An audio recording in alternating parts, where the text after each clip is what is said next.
We are broadcasting live. So good morning, everyone. This is the meeting of Mono Council on Friday, September 27th at 9 a.m. And welcome to everyone who has attended today. We have terrific participation. This meeting is being conducted both in chambers and by means of electronic participation as permitted by Section 238, subsection 3.1 of the Municipal Act 2001 as amended, and the Town of Mono Procedural Bylaw 2020-42.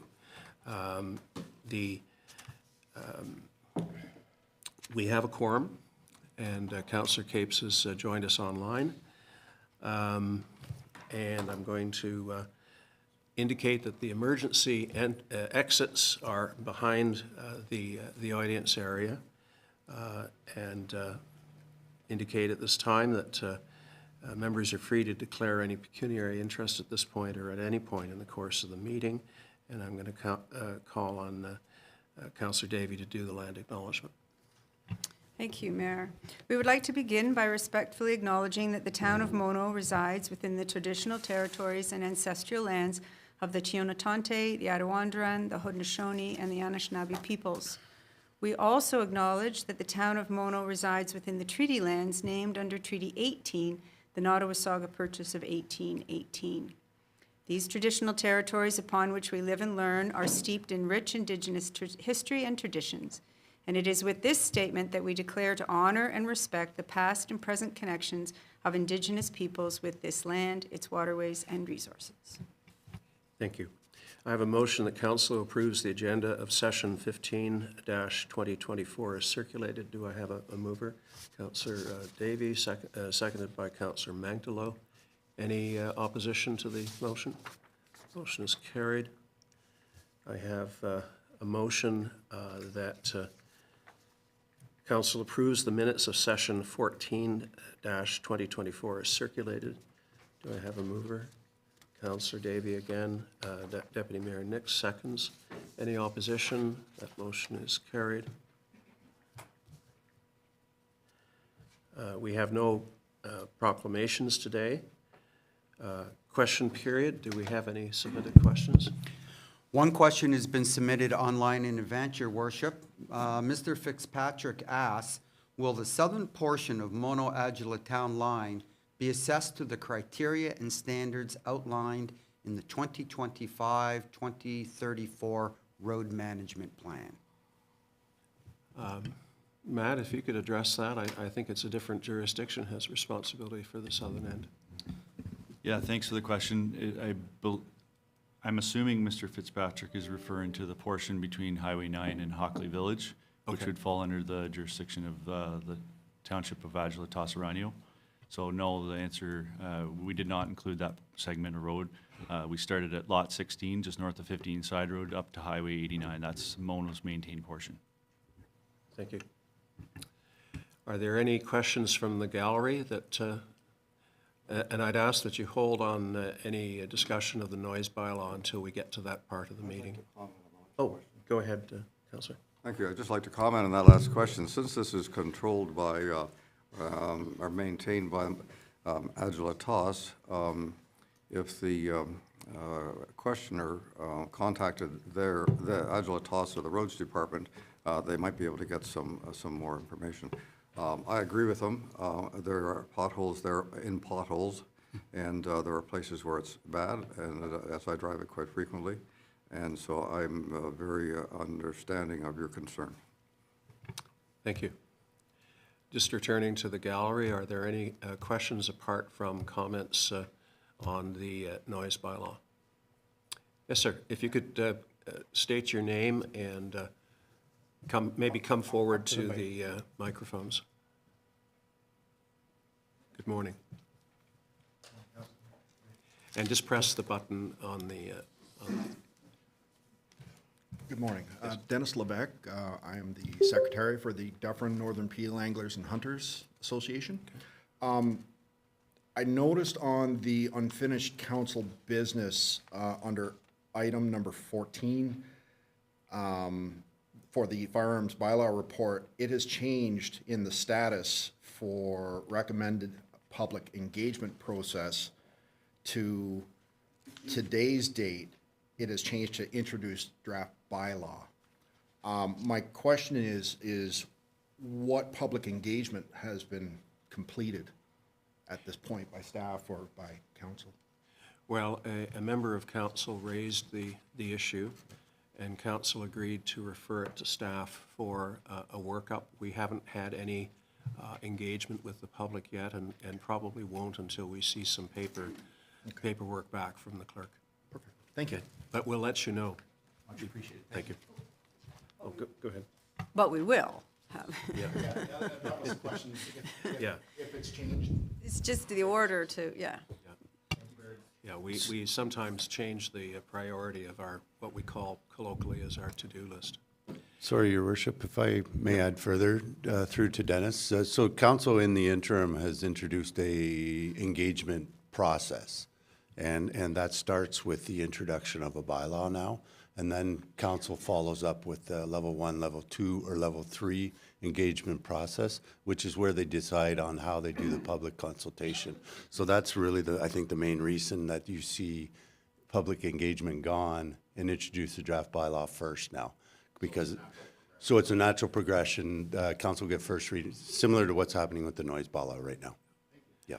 And just for clarity, not every bylaw will trigger level 1, level 2, level 3, but it will be a decision of council as to whether or not that, which level of engagement, if any, is engaged. But I can assure you that that particular bylaw is probably going to hit one of those levels.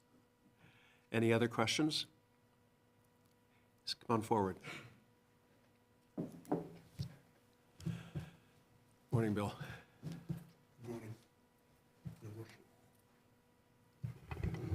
I have a question about the accounts. The year-to-date, I saw in one of the lines, the fire line, it was $100,000 more than budgeted for. And usually you're not that far out in budgets. I was wondering if there was some emergency or something that the fire department are charging us for. And The year-to-date. Bill Monroe for the record. Thank you. Pardon? You're Oh. Bill Monroe for the record. Bill Monroe, Bayberry Road. Les, can you address that? I think I know what the answer is. Yes, thank you, Your Worship. If you recall, it was a few months back, I actually did report on the fire calls being up, and that had to do with that large fire call in Caledon. And because they are charging us per hour versus per call, or a flat rate, that call came in just actually about that $100,000 cost. And I did report that in one of my year-to-dates earlier in the year. And it's been carried forward since then.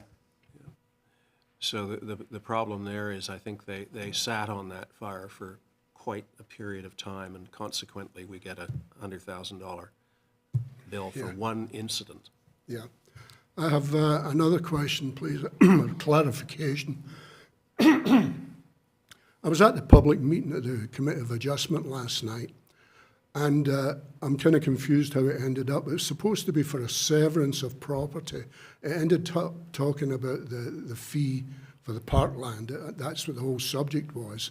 And we were told that if the town didn't go with it, they were going to go to the OLT, which I thought was, rather forceful. And my question is probably to the two gentlemen that were here last night. Did the severance go through or not? So the application was deferred or adjourned, for lack of, it was deferred because discussion around condition number 4, which was the parkland levy, around the 5% charging, or whether they were going to reduce that. And it stalled with a request from the Bruce Trail to bring back an appraisal with respect to the severed and the retained properties, which would then allow the committee to make a decision on that parkland levy condition as to whether they were going to charge the 5% or reduce the amount, flat rate, or move forward that way. So it was deferred until So it wasn't severed then? The severance hasn't been... Nothing. The application stalled last night Stalled. for the next meeting. I think this OLT business is going to factor into people's decisions, Your Worship. I don't like it. I just, if I could, on a point of order, ask the clerk, I think I should be declaring an indirect conflict of interest for this discussion. As long as you're not commenting, I think you're allowed to listen. Okay. So you're on the record. Okay, thanks, Bill. Any further questions? In that case, we have no delegations today, apart from participation of the public on our noise bylaw.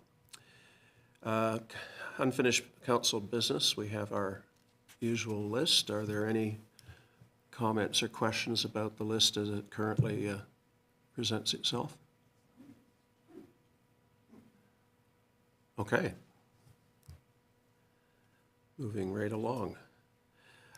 Noise bylaw survey results and draft noise bylaw second reading. I think we can deal with both at the same time. The survey results are very comprehensive. I think it's 116 pages. They are available online for those who are not faint of heart to wade through. There's a number of themes, I think, that we can draw from the public's response. Generally, I think positive if you read the comments, but there are issues raised there that I think will come up in our discussion with you today and with the public going forward. The draft noise bylaw is before us now, and we have Mr. Mr. Paul Dre, I should say, who is our prosecutor for the town of Mono and expert in municipal law with us today. I'm going to call on him occasionally to explain certain aspects of the draft bylaw if there's any issues arising from what you have to say. But Mr. Dre is not making a presentation, but he is available to answer some of the questions that may arise. So, Paul, if I could just start with a couple of general questions and then council can jump in. The draft bylaw does not depend upon a metered measurement of noise.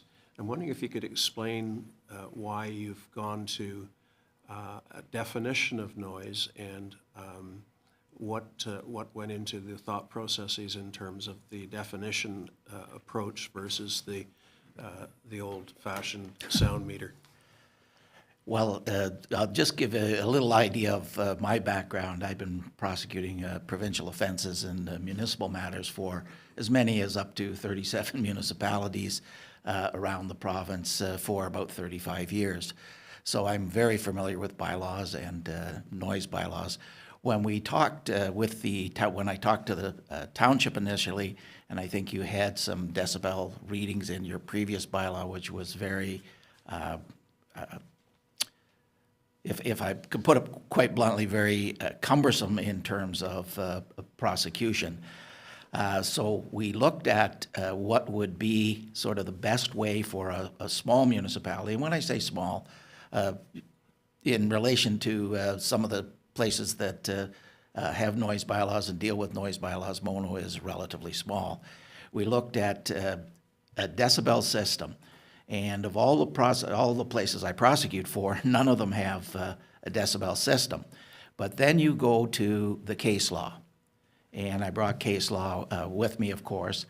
And basically, there's been 3 bylaws that have been struck down because they tried to define noise in certain ways, and it was a noise that disturbs, and the definition of noise was unwanted sound, various things in the bylaw that the court said, wait a minute, that's not fair. You may not like rap music, and you complain about your neighbor. That's not a noise issue. So what we looked at was what is a way to deal with noise that is not cumbersome and very, very expensive for the municipality. So once you get into decibel readings, number one, you have to fully train anybody who does that. And you have part-time staff as bylaw officers That's what you have here, as far as I know. And that's number one. Number two is once you have that equipment, it has to be monitored and it has to be calibrated on a regular basis, like the breath machines, for the police, all these things. Even the health unit have temperature that they put in fridges. They have to be calibrated, but they have the money to do that and the money to train their staff. So if we have a calibration, or pardon me, decibels, then that person has to be able to go in court and say that that machine was working properly at the time. And unless they're, fully trained and sort of have some engineering background, it's pretty tough. So most municipalities have gone away from the decibel. One recently that came to my attention, they put a decibel reading in, and they had people complaining about noisy party, and they went with their decibel reader on a phone, which is not the proper way to do it. But having said that, they went and they couldn't get it to read what the decibel level said in the bylaw. But everybody knew, you could hear it 2 blocks away, the noisy party, yet the meter wouldn't read for that. So we stayed away from that. The other thing I'd like to comment on, just before we start, is that the whole noise bylaw is based on the definition. And that's where the case law comes in. And so when you're thinking of this, and I saw some comments in there with regard to, say, deliveries and the time of deliveries and so on. Well, you can make deliveries any time of the day. That doesn't matter. But if you make the noise by its volume or nature that's likely to disturb, then that's when it becomes. So every time you see the word noise and you're commenting on it, think, does that meet the definition? So noise means sound or vibration that at the point of reception, by its volume or nature, is likely to disturb the inhabitants. That's the definition that's been accepted by the courts in City of Guelph versus, sorry, I've got it in front of me here, Reed's Heritage Homes. Guelph's bylaw was struck down. The town of Blue Mountains was also struck down because they didn't have that particular definition. They've changed it, and it goes to another place. Grimsby had the same issue. So everything really relates on that definition. I can say in my experience with noise as well, and sorry, Your Worship, for rambling on here a bit, but my experience with noise is that, I prosecute for, I've trying to slow down, not gear up, but now I still prosecute for 20-some municipalities, and noise is not at the top of the list of any of the municipalities that I prosecute for, and it's something that usually develops because of a neighbor dispute or something between parties, and so I spoke with staff about this, that the way to deal with that is develop a policy, that it isn't one person's word against the other, but you develop a policy that you have at least 2 or maybe 3 complaints, and then it becomes a valid issue. So this neighbor who, the rooster goes in the morning and complains about it, and nobody else is offended, you need maybe 2 or 3, but that's a policy. That doesn't go in the bylaw. So, those are some of the issues right off the top.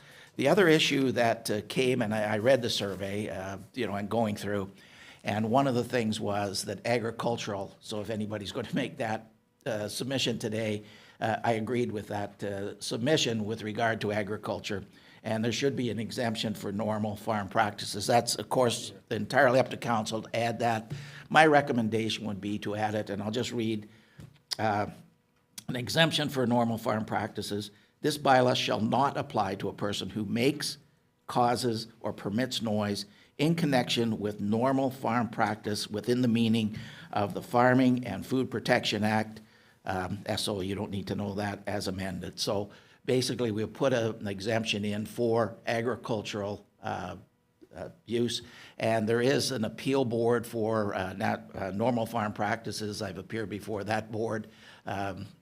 One was in Tiny Township where they were saying it wasn't noise, but you have a board that you go before, and say the bylaw doesn't apply. And one, if you look at normal farm practices appeal board, you'll see that there's a number of decisions in there with regard to agricultural operations. The bylaw does not apply. So why not put this in so you don't have to get to that point? So my recommendation to council would be to put that in, but entirely up to yourself. But that's one of the things I recommend before we start. The other thing, Your Worship and Council, is we're here to listen today, and certainly I'm been at this a few years, so I'm prepared to listen, and if there are some, things we should amend or change. One of the things that came to light, well, there's a lot of things in here that don't need to be regulated, but they're only going to be regulated if that meets the noise definition that by its nature or volume is likely to disturb. So I always use the example of somebody cutting their grass. Cut your grass at 3 o'clock in the afternoon and nobody's going to complain about it. But you cut your grass at 3 a.m. in the morning and somebody's going to say that's a noise by its volume or nature likely to disturb. So, when we get into machinery and those type of things, it's all based on definition and application of the bylaw. I believe what you have in front of you is a reasonable bylaw, but we're certainly here to listen, and council will listen, and that's why I'm here. So I'll just shut up and listen, Mr. Mayor, unless you have any other comments. Well, I'm going to ask council if they have any questions for you based on your remarks. Sorry. Fred? Yeah, and I apologize. I want to circle back to something you've just said. Sure. I had an email from Dave Moole yesterday, which didn't get in time to be put on the agenda. I said I would convey his message, and it's apropos what you've just said. Okay. He thinks there should be a noise level that we regulate by decibels, and it should be at the property line and all that stuff. So, Right. fine, I've conveyed Dave Moole's message, but here's my question. And I'm no expert on this, but I did a quick survey of other noise bylaws, and in particular Toronto's, and it does use decibel readings, and it does require trained enforcement officers. So, for example, I'm going on memory, a motorcycle at idle speed can be no more than 92 decibels, something like that, okay? Here's my question to you. I was impressed by reading that because it's sort of, there's a line in the sand, you can read it. How successful have prosecutions been in Toronto with that type of bylaw?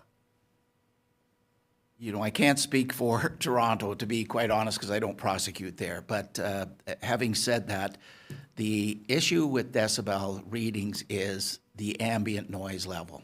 And what that means is where are you in relation to this decibel level? So if you took the decibel level from the Gardiner Expressway to those apartments that are right on the Gardiner Expressway, the decibel level there, the accepted decibel level, is greater than you would ever put in a rural area because of the noise from the traffic. And all those buildings had to be built with not stronger windows, but more sound resilient windows that face that just because of that. So Toronto, when you look at it, there's areas there where there's different decibel levels for different things. And again, are you going to want to do that in a small municipality that if you live on the fourth line, it's different than the second line because there's more houses? It really gets into that ambient noise level. Is it 90, which is really high? 90 is very, very high. Or is it 70, which is the provincial standard under the Environmental Protection Act? And then some places, you can have 60. That disturbs especially. I came in here this morning, and this is like utopia. I walked up here, I couldn't hear a sound other than the birds. I thought, what a wonderful place to live, like with no noise. So if you had just even 50, a decibel level of 50 in this area, people would be screaming because that would upset them. So it's really, what you have to do is sort of the noise likely to disturb seems to be the one that if it disturbs people, that's better than just putting a meter out and saying, you have to do something. I can also give you an example of equipment. That was in the town of Collingwood. I did the prosecution there. And they built a new condominium in Collingwood. And when they installed the cooler, I think it's called, or the air conditioning on the roof, there was a malfunction with it. the company that built it, Monaco, spent over this is public because it was on the record, but spent over $300,000 with noise studies and attenuation, and basically it all came down to that it wasn't working properly, and the company itself had to put up blankets and so on for the noise. But and the charges there were stayed, which means that they weren't proceeded with because the company did everything possible to try and attenuate the noise. I appreciate your answer. I still think in considering any proposed bylaw for the town of Mono, it would be useful to know about the success rate of other bylaws, in particular those that use decimal readings. But I take it that you don't have that information. I don't today, and it's usually big cities that have them, to be quite honest. I think Hamilton has it, Toronto has it. But again, they have, when I say the money and the staff, to dedicate to this, the training and the engineering staff with regard to decibels and those readers. So, I should also point out the town of Caledon few years ago had a program. They used both the OPP and trained bylaw officers to stop motorcycles, and they were using decibel readings too. I have never heard how successful that program was. not very. I'll just leave it at that. The force of the credit was one of the areas, Bell Fountain, and there were some problems with that bylaw, and even because it was on the Highway Traffic Act deals with that, so their bylaw was really ultra vires on the highway because the Highway Traffic Act deals with that, the noise. And there's no decibel level in the Highway Traffic Act. It's a noise likely to disturb by a muffler. So there were some problems. Just before I turn to the gallery, any other questions of Thank you, Mayor. Mr. J, just when we're taught, you comment that a policy is really kind of important. And so my question then becomes, and reading through this and reading through the preamble of how you came to making the definition and reading our comments, and I'm excited to hear the comments from the people in the gallery today about the difference between our urban and our rural, which our rural is bigger, but our urban's got lots of people. Like, there's a lot of things going on. So, and the idea that the bylaw should be written so that it is successful to enforce. Where does the policy? How would a policy come in? Because clearly it's let's all be nice and kind and considerate and don't mow your lawn at 3 a.m. and so on, right? Like that's the policy stuff. So where would a policy, and also your document, or our document that's been presented to us, has the study of noise and how things do affect. Some people love the thump thump thump of the bass EDM, and others can't tolerate the birds, right? So how would a bylaw and a policy dovetail? Okay, the bylaw's in place, so now those are the rules. But how do you enforce the rules that's the policy. So the policy sets out, we're not going to enforce the bylaw on one person's word. So for example, I don't know how many places you have like this, a semi-detached house, somebody's noisy next door. Part of that is when you live in a semi-detached house, that's going to happen. So one complainant would not warrant going to court and wasting the money of the municipality with regard to it. So the policy would say where there are 2 or more complaints or 3 complaints, however many you want in the policy. So now you know that this is a community problem and not just a neighbor complaint, because I think 90% of noise is somebody doesn't like their neighbor or doesn't like something they're doing. But if you say, no, it has to be 2 or 3 neighbors who are offended by this, that becomes the policy, and that's how you separate, that we don't go to court unless, and I just had one for another municipality in this area, and it was loud talking in the backyard. That was a complaint. But when I looked at their policy, it says a minimum of 2 people complaining, and you log it for a week or 2 weeks. That's a policy as well, like log the sound. And it didn't meet the policy, so I said there's no reasonable prospect of conviction. I'm not prepared to take it to court. So they got back to the complainant and said loud talking in a yard is not something under the bylaw. So that's how they dovetail. Does that make any sense? Yes, it does, but Okay. it still boils down to the idea that noise, like, the definition of noise likely to disturb somebody, everybody is different. There are some times when I That's can right. handle all sorts of noise, and there are other times when I can't handle any, because there's other stuff going on in my head, right? So, and it might be that the fed up kind of situation with a group of neighbors, right? As opposed to it really being a loud sound. Like, so it just seems to be so variable that, It is, but that's the sort of the definition the court has said is the standard that they go by, likely to disturb, and we have to prove by the people who are disturbed that it was by its nature or volume, that's in the definition, that it was likely to disturb. So that's the hard part in the court. well, right, but because it says in the definition volume, why are we so reluctant then to put a number to it? Because every place is so different, number one. Number two is the cost to the municipality. Number one for training, number two for those machines, and the engineering with regard to them. They're not just, you just can't take your phone and say, now we have a decibel system. It has to be a proper machine, and they're quite expensive, and so is the training. Ralph, and then I'm going to turn to the audience. Thank you, through Your Honor. There are a number of things in here that I have questioned, but I'm interested in hearing from the gallery. One of the issues is that the prohibitions on time. I think that's going to take some consideration. But I have two questions for you, Paul. One of the suggestions that's come through a number of the comments in the survey was that there should be, we're rural and we're urban, and that there should be some differentiation between what's acceptable noise in rural compared with urban. Is that a practical thing? Not really in a noise bylaw. That's the noise likely to disturb.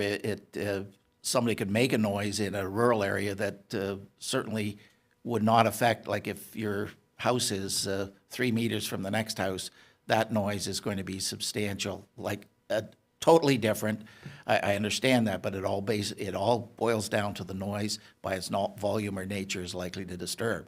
So in areas that, I don't know if you have townhouse complexes, that type of thing, but in those type of situations, the noise in there that likely to disturb by its volume or nature, if you're out in the woods playing your stereo out there, wouldn't disturb anybody. So it's really, by its volume or nature, is specific to the area rather than designating, well, if you're on this side of the line, the noise is this, and if you're on the other side, it isn't. So you get into lines in the sand, and that's problematic.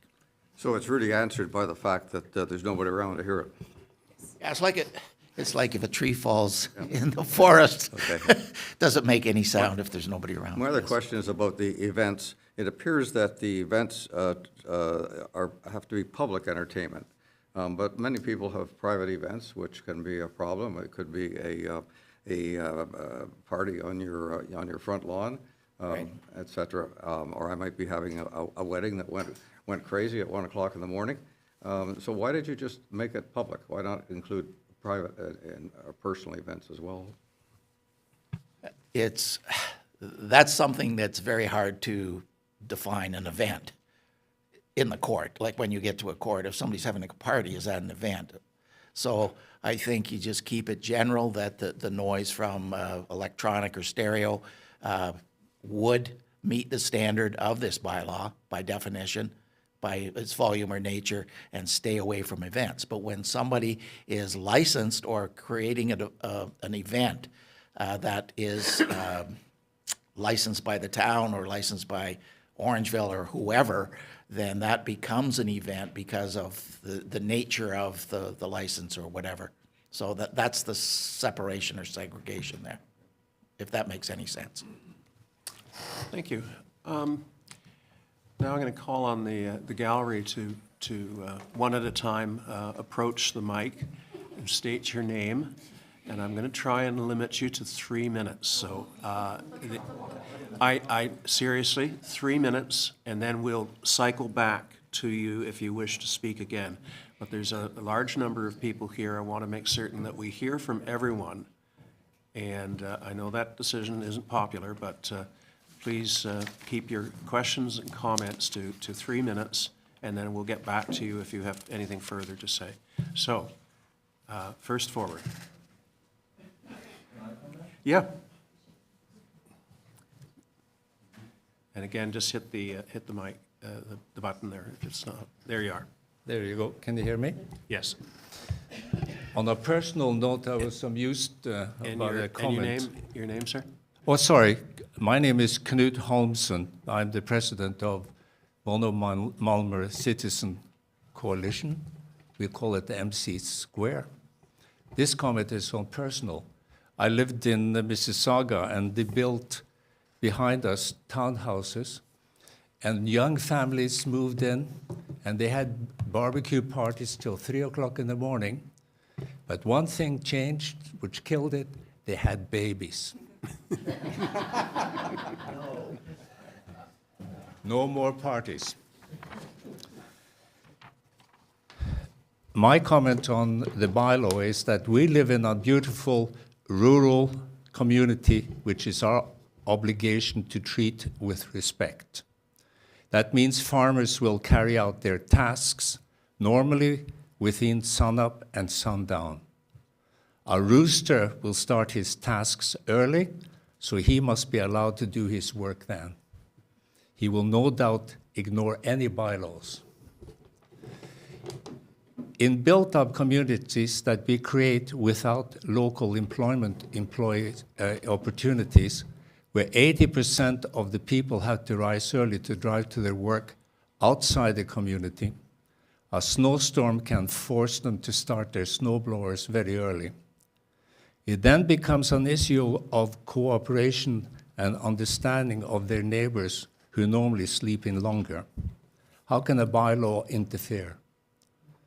It is the opinion of the board of Mono-Malmer Citizens Coalition, or MC Square, that our focus must be on unnecessary, obnoxious, loud noises created by a few to the detriment of all.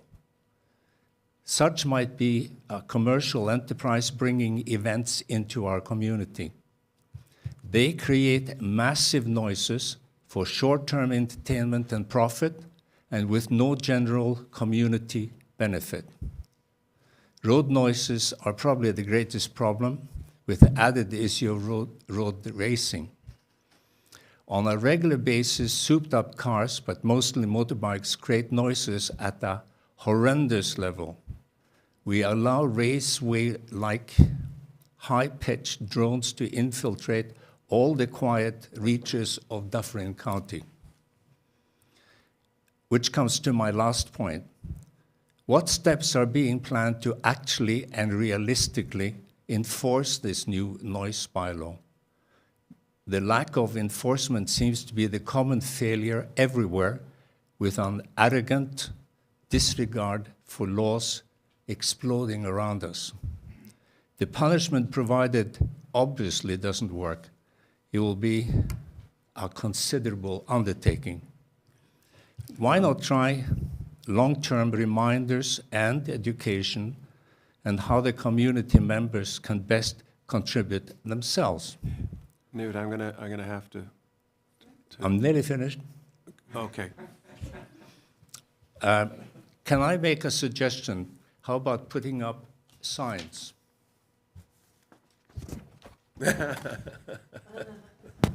Show the gallery.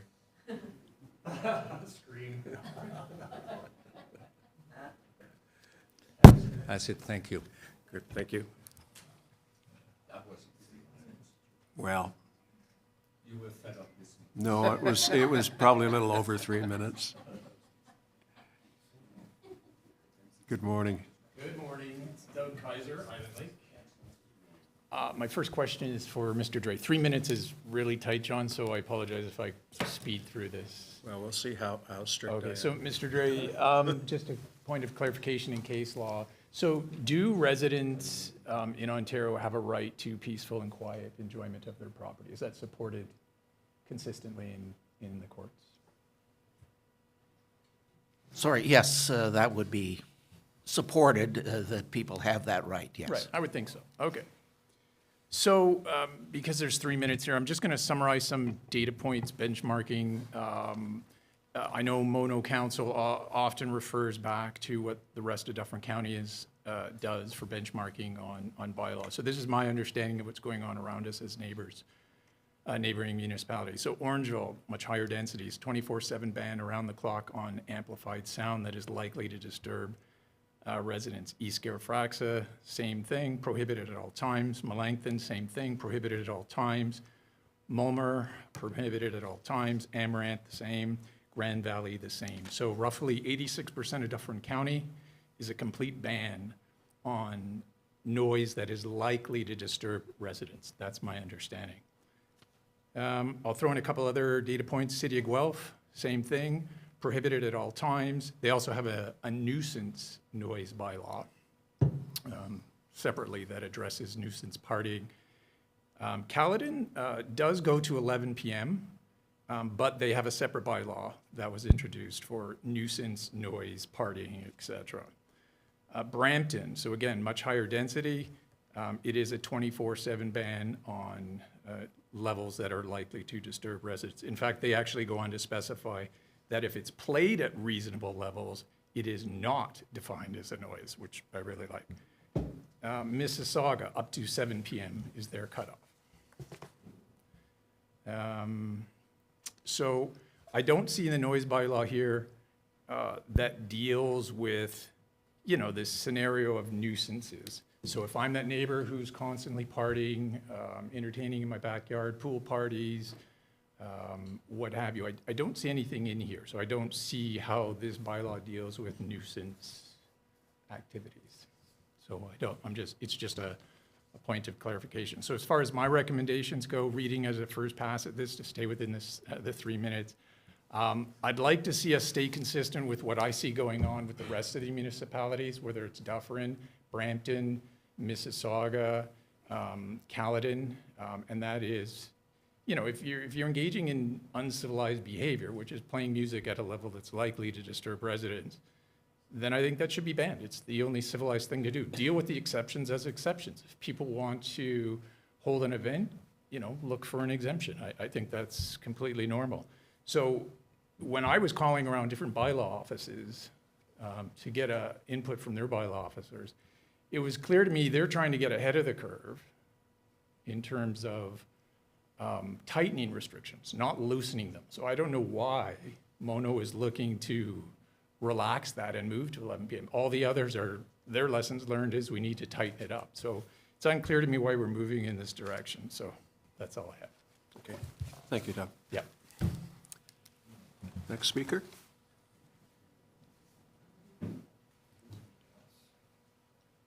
Don't be shy. Don't be shy. We know you aren't. I'll try not to be shy. Good morning, Bob McRae at Blue Heron Drive in what I now call South Mono. You'll hear that a lot, but living in South Mono in our urban type area has a different, Melinda, you mentioned about the differences there. When my wife and I moved into the Island Lake Estates 19 years ago, we knew that to the west of us was the CVC, and to the north at the time was the Orangeville Agricultural Society. We had no concerns about either of those because their mission statements, and still their mission statements, are quite benign. For Credit Valley Conservation and Orangeville Agricultural, so we had no concern about that. But right now, we're in the middle of a perfect storm, as I say, with the CVC to the west and the now Orangeville Agricultural Society, OAS Event Center. We knew as soon as they rebranded to that there was going to be issues. So I encourage you, we know exactly who those groups are. I don't think either of them have any representatives here, but they're the ones that cause the trouble, or the noise trouble, within our area. Things that go on with the residents within Island Lake Estates, Fieldstone, Purple Hill, almost no problems there. So I can only encourage you to, whatever the bylaw says, is to read these two groups, the Riot Act, and enforce the noise bylaw for these groups. It's easy. We know where they are. We know what they do, but they continue to just thumb their noses at Mono and ignore the bylaw. I don't think the OAS Event Center even apply for exemptions anymore. So don't know what else to say except, you know, these are specific things that can easily be controlled. I was the chair of the planning committee years ago when we recommended the current noise bylaw to the Mono Council of the day. They passed it unanimously exactly the way we presented it to them. The only exemption that I remember that we had on there was for the Orangeville Agricultural Society. Fred, you're nodding, you remember this, for the annual fall fair. And we felt that that was important to exempt that because we are a urban, rural community. Today, I would, it's on here as schedule to exempt them. I'd either send them a message to clean up their act and stop with all of their events, or take the exemption for the fall fair out.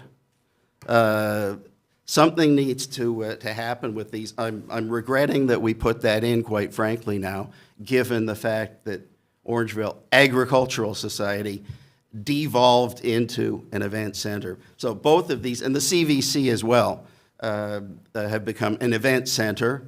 They seem to need that or want that to make money. So I guess that really is a fundamental point, is those of us to the south that have these two big noise emitters in the summer, that deserves some different consideration. And along that line also, and it's already been mentioned, enforcement. This bylaw is not worth the paper it's printed on if we don't have proper enforcement. You all know me from when I run for council. Bylaw enforcement is absolutely essential. So I'll leave it at that. Thank you very much. Thank you. Mark, I see you're getting twitchy. 3 minutes, Mark. We got your written presentation. Oh, okay. Well, I had to parry that down from about 20 minutes of this. So if I can just comment, I think the 3 minutes is a little bit unfair because a lot of people have a lot to say. So just my comment. Pardon me? Oh, yes, okay. I don't want to repeat, like I'm the poor little brother here coming up after those three excellent presentations. I just want to, not going to repeat them, but I very strongly support absolutely everything that the MC Squared gentleman said, that Mr. Kaiser said, and was so eloquently presented by Mr. McCrae. Oh, yeah, Mark Darby. Yeah, sorry. I was supposed to say my name. So I just want to, can you give me like a 10-second warning before the hook comes? I'll go like this. Okay, and then I'll ask a question if I just may to one of the. Can I help focus your presentation? Because I think what strikes me about your representations on this over the years, frankly, Yes. is your concern about the impact of noise on wildlife. Yes. And I think that's an important consideration from our standpoint, given proximity to the CVC land and your personal proximity to that. Yes.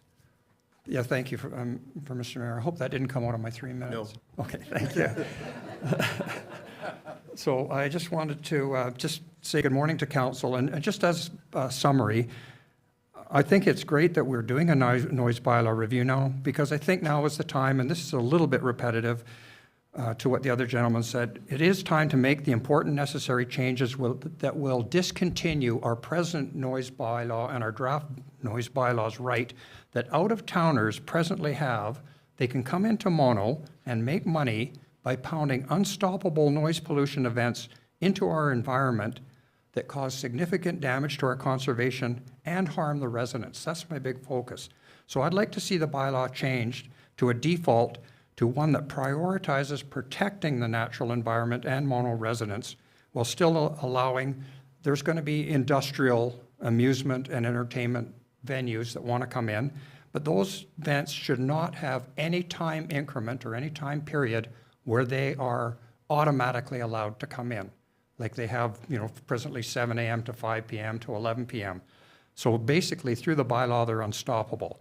So I would like those events to be vetted by council or some kind of committee formed by council to vet those events to see what the impact is going to be on the environment and the neighborhood, and then just see if they're acceptable. So if we have something like that, that will simultaneously decrease unnecessary entertainment noise pollution harm and increase environmental wildlife. So I'm going to skip through here. I've given council Appendix 1A and 1B, and I think they're important. If you just peruse over them, there's a one box section that I think is very important. 2B is right off the town website. It was covered earlier that one size does not fit all. So I think, like all the gentlemen said, we have to discriminate between somebody listening to their amplified radio in their backyard as opposed to an industrial noise event. So we have to have different prohibition schedules. And the other thing that might be helpful is having a soundproof venue. Like, because I know that a lot of these, like tractor pulls and stuff that are very, like 110 decibels, so disturbing. If there is facilities around where these events can take place. So I'm not in favor of, we have to cut off all of these events, all these entertainment events. They are helpful. I mean, a lot of people enjoy them. They are productive. But let's have them in a location and a venue that is not harmful to the environment or the people. And just along that line, I know the survey came out where there was a lot of response of people that did say, yeah, you know what, we like these events. They should go to 11. Perhaps there is a location that, Mr. Clerk mentioned that they did trace some of the survey results to ensure that they weren't from, the same residents over and over again. So maybe we could locate those areas and say, okay, yeah, let's have these loud events there because these are the people that want them. And then there's groups of people that don't want these loud events. Okay, there's the warning. I see the hook coming. So I just want to touch on just sort of one last thing. The whereases should be returned to the bylaw. They were eliminated. So the last thing I'm going to bring up before the question is, if we look to the town's website for guidance, we have the 3 E's. I think everybody is familiar with them. The first E is protecting the environment. That E is not for entertainment. So if we put ourselves to those 3 E tests and do business in order that they're expressed being important, if you can't meet the first one, environment, you stop right there. So I would like a 24/7 ban on noise subject to exemption within the definition that Mr. Dre came in with. So if I just have one question for Mr. Dre, and then I'll excuse myself. Yes, go ahead. Okay, it's written right here. If Mr. Dre could briefly explain, just run through how an investigation and a prosecution would work. Like, and I'll just give an example if you'd like to build on it. Let's say the CVC or the OASS Fairgrounds or somebody decided to run an extremely loud entertainment event or a very loud tractor pull or a demolition derby that was disruptive to inhabitants and harmful to the wildlife environment. What would be the steps would you take? Like, I know you mentioned 2 or 3 people. So if 2 or 3 people complained, would that sort of trigger an investigation? And I'll just leave it at that, Mr. And thank you very much to council and Mr. Dre for all Yes, your help. to answer the question with regard to the number of people, yes, if the policy said 2 people or 3 people, then that would instigate the investigation. Did it happen? They would give statements, and then they'd say, are you willing to come to court? The officer would say, are you willing to come to court and give evidence about how you were disturbed and how it disturbed your peace and quiet? Like, that's the investigation part, and then those people would have to come to court later and be a witness. I'm going to just take this a step further, and that's and a couple people have spoken about special events. And so there's an exemption for a special event that is licensed by the municipality. But there is no exemption for a special event that is not. So if there's a special event that is not licensed by the municipality and it disturbs the peace, then you can proceed. So that's been sort of a train here that other people have raised as well. I made those notes. Very quickly. Okay, would it be the bylaw enforcement officers that you need to make? Okay, very, very quickly. One sentence. Would it be the bylaw enforcement officers that respond to this investigation if 3 or more people were to put a complaint forward? Yes, it would be the bylaw officers, and a lot of places have procedural, like that, what was the noise, when was it? They fill in almost a statement, and for repetitive noise, when it happens and how long it was. So for barking dogs and those type of things, you keep a log, and that log is then presented in the court later. Thank you. Good morning. Good morning, Your Honor, council, staff. If you can press the button. I'm used to using the microphone. Frank Flood, 25 Side Road. I'm going to be brief. I still like the original statement. One of the reasons that I came to Mono 28 years ago, come for a day, stay for a lifetime. Well, we all know that there's change. Change is inevitable, but the people of Mono, and in particular the council, has a particularly fantastic opportunity here to write a bylaw that not only makes sense, but it respects why we're here and how we're going to live our lives. Nothing is perfect. That's why we have courts and lawyers and meetings like this. But I think the public perception, from my understanding and talking to many neighbors, is that they think this is an improved bylaw, when in fact, we may be opening the floodgates in certain aspects. In particular, the amplified noise, and thank you for describing in detail the objective standard for noise. I would encourage council to have a 24/7 ban on amplified noise.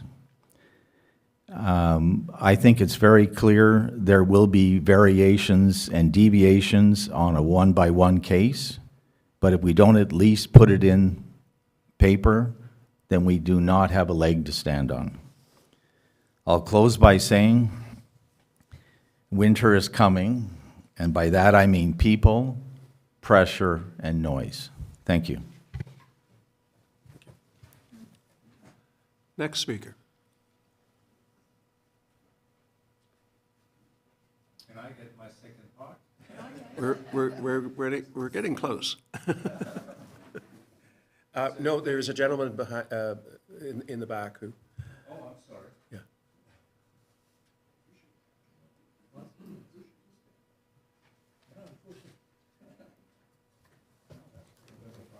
Good morning, everyone. Dennis Levesque from the Dufferin Northern Peel Anglers and Hunters Association. I'm the secretary. Here to represent a number of concerns regarding the membership. Just to briefly summarize, the club's a conservation club that's been around and been running since 1930. So there's historical value to the club in the area, not to mention the conservation efforts and initiatives that the club undertakes as well. The club's concerns regarding the proposed changes in the noise bylaw, there's a few sections I'd like to address. One, of course, is the removal of the units of measurement of decibels as a subjective evaluation of noise. Also, any application of time restrictions that impact hunters. As outlined in Schedule B, type of Act 6, prohibited period of time A, 2300 to 700 the next day and 900 on Sundays, reading explosives. Will impact hunters who can legally discharge firearms during times outside of the indicated times in the bylaw, which is demonstrated in the M&R regulations, 30 minutes before sunrise and 30 minutes after sunset. So after sunset, I don't think it's going to be a problem, but the 30 minutes before sunrise is the focus here.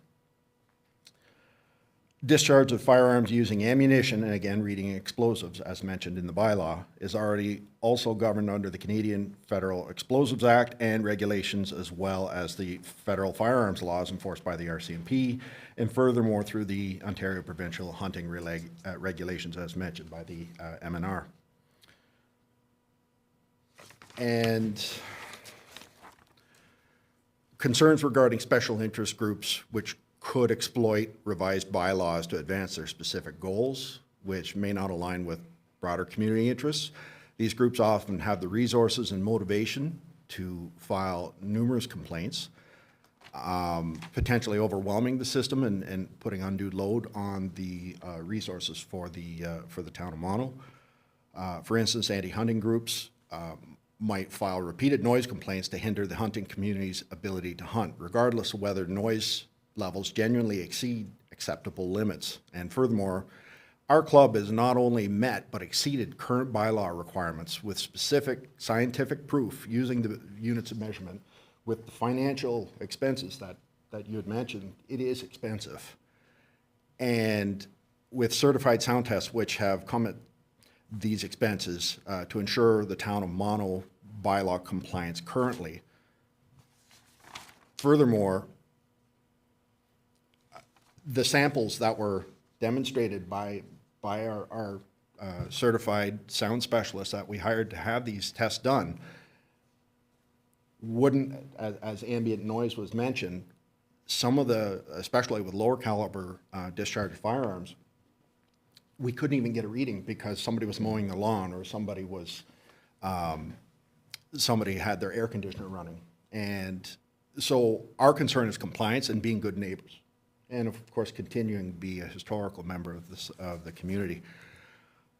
The concern, I guess, is the question which is addressed, which is the use of the word explosives. And I understand that there are quarries and in the area that's probably the intention. However, but because ammunition does fall under the purview of law for explosives, is the discharge of firearms going to be included with this noise bylaw and how could it be effectively addressed to ensure the continuous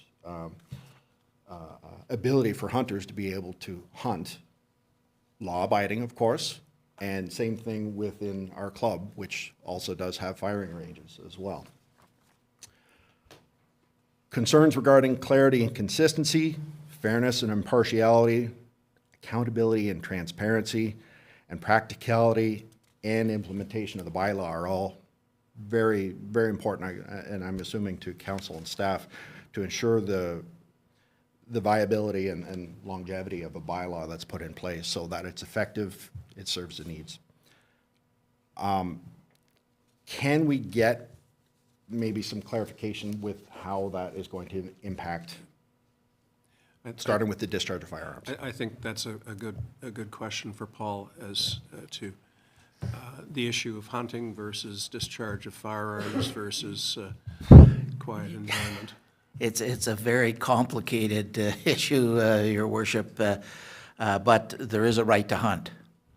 And to restrict that is, for a bylaw, becomes ultra vires, which means you cannot enforce that right.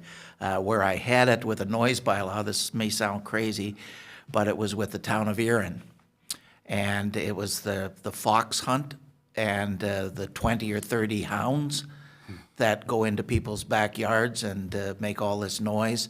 And the Hunt Club of Canada or whatever, they hired a very expensive law firm to defend it, and basically they were right, they have the right. But what happened in that particular case, the Hunt Club wanted to be a good corporate citizen, as you've mentioned, and what they worked out was hours and notification of when the hunt was happening, because sorry, it wasn't just noise, it was dogs at large. So these dogs are at large as well. And those were the two issues, and we resolved both. And in future, when they were going to have the hunt, they notified through the town website when the hunt was going to take place. And there was a balance off there with the citizens. So, but there is a right to hunt, so I'm not going to get into that. And there is a right that, you know, certain people are afforded, and the town can't regulate that through a bylaw. But as far as gun clubs, noise, usually what most places are doing are not going with the noise, but going with the regulation of hours. So they do a licensing of hours. So sorry for being long-winded, Your Worship, but I had another case in Springwater where the gun club was located right beside a campground.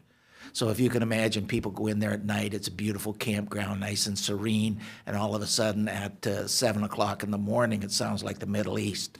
So, you know, in that particular case, they put restriction on the hours. The gun club, it was the Barrie Gun Club, worked with the township, and they came up with hours that were acceptable to both, and they seem to be working together. Well, I haven't had any noise prosecutions, and there weren't any further complaints, so they worked it out together. If I can make one observation, I believe the subdivisions in proximity to your property have on title, each individual property owner has on title an acknowledgement of the existence of your organization. Lest somebody move in and start complaining, everyone is forewarned that they live next door to the hunters and anglers. And I think that's been very helpful. And speaking personally, I do not know of any complaints regarding the operation of your facility.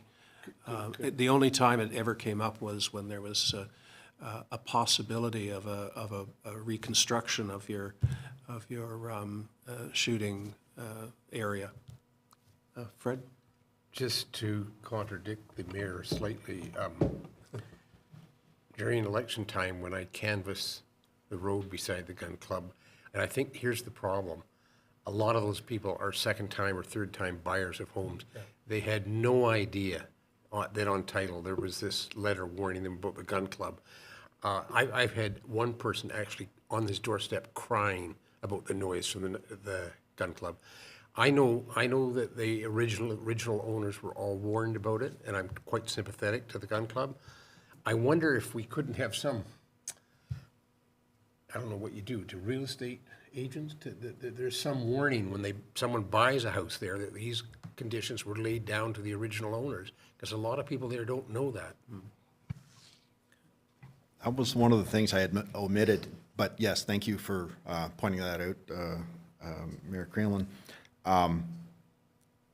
It is in all the communities, and we've also submitted again for the new subdivision that's coming in as well, because we want to be good community neighbors to make sure that, you know, we're running our operations and still being good neighbors at the same time.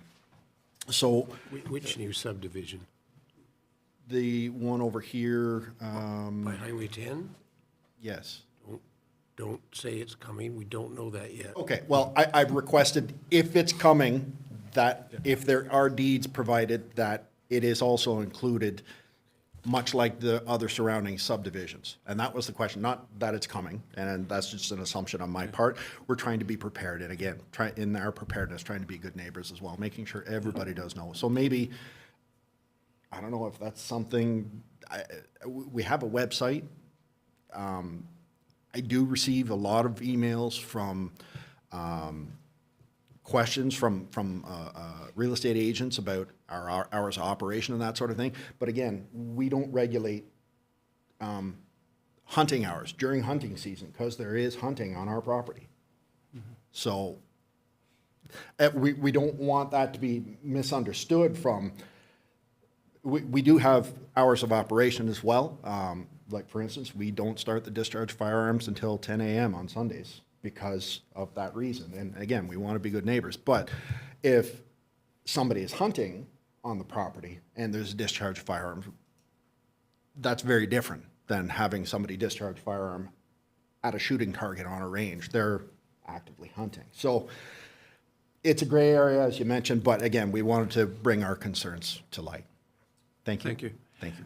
I should just note for the record that the town does have two bylaws that address the issue of discharge of firearms. One of which says that they cannot be discharged from town property, obviously. And the second one is a ban on nighttime discharge of firearms unless in aid of protection of livestock. And so far, that's worked pretty nicely, I think, for us. Thank you. Next speaker. Shall we start the cycle again? I'm happy to do that. Oh. I'm going to take 10 seconds of your time. Still Bob McRae in South Mono. One of the things that I forgot to ask you for, and it's not in the current bylaw, is to put the onus on the property owner.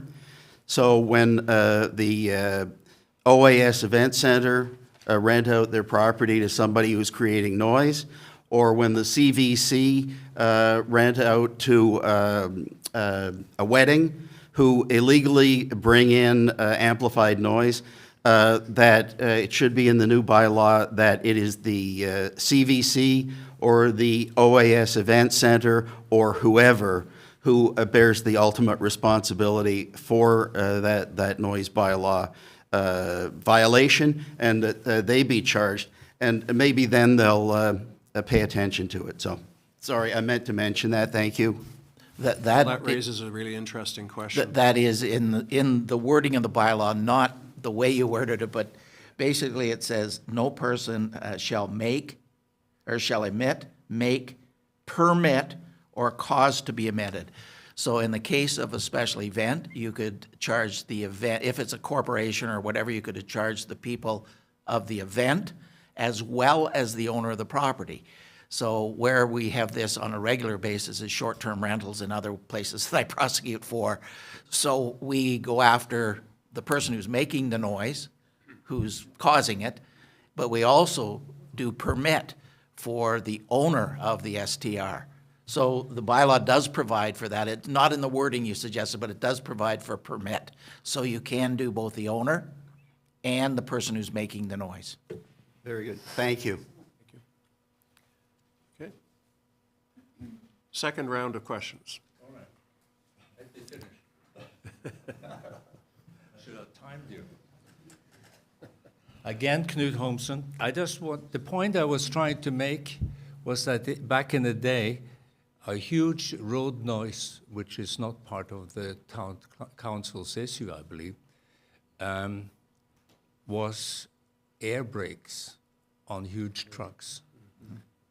And you hardly hear or see it today. And the reason is signs were put up just to remind people not to use air brakes.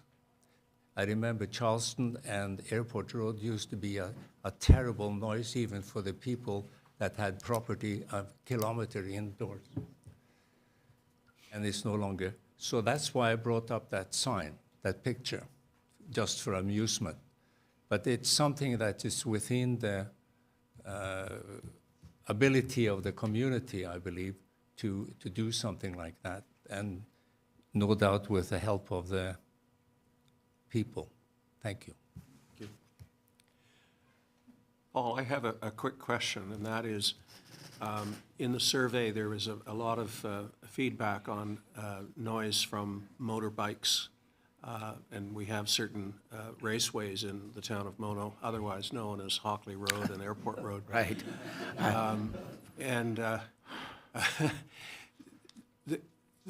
My concern would be that as difficult it is to enforce, that there should be language in our noise bylaw that addresses that kind of noise, quite apart from the HTA charge for alteration of an exhaust system or something of that nature. What are your thoughts on that? The problem, Your Worship, is that you can't overstep your authority with regard to highways. Highways are the provincial matter, and that's why the Highway Traffic Act applies to the highways. Municipalities have tried to do noise on highways, and there's not even really on the police end of it, under a bylaw, the power to stop the vehicle and ask for identification for noise bylaw, but there is under the Highway Traffic Act. So the noise bylaw distinguishes private property from public property, and I read that all the way through the Hockley Valley, and I, lived here all my life in the area. I know it's a great place for motorcycles to speed and cars to, race and so on. All I can say is for public property, once you get over that line and try to regulate it on the highway, your bylaw becomes subject to challenge ultra vires, because you're overstepping like a provincial regulation which says no person shall make unnecessary noise on a highway, and then they set out by the muffler, and they set out certain things in the Highway Traffic Act, as you're well aware. So, but for a bylaw to do that, but you can do it on private property, and this bylaw addresses that.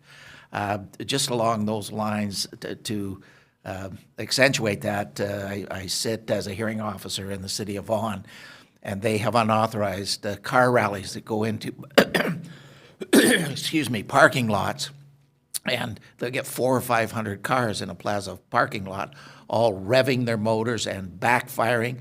People think it's, again, they're in the Middle East. And so the York Regional Police and the bylaw officers in Vaughan did a operation where they went in with videos, and they videoed them making the noise, and they laid charges under the noise, or pardon me, they didn't.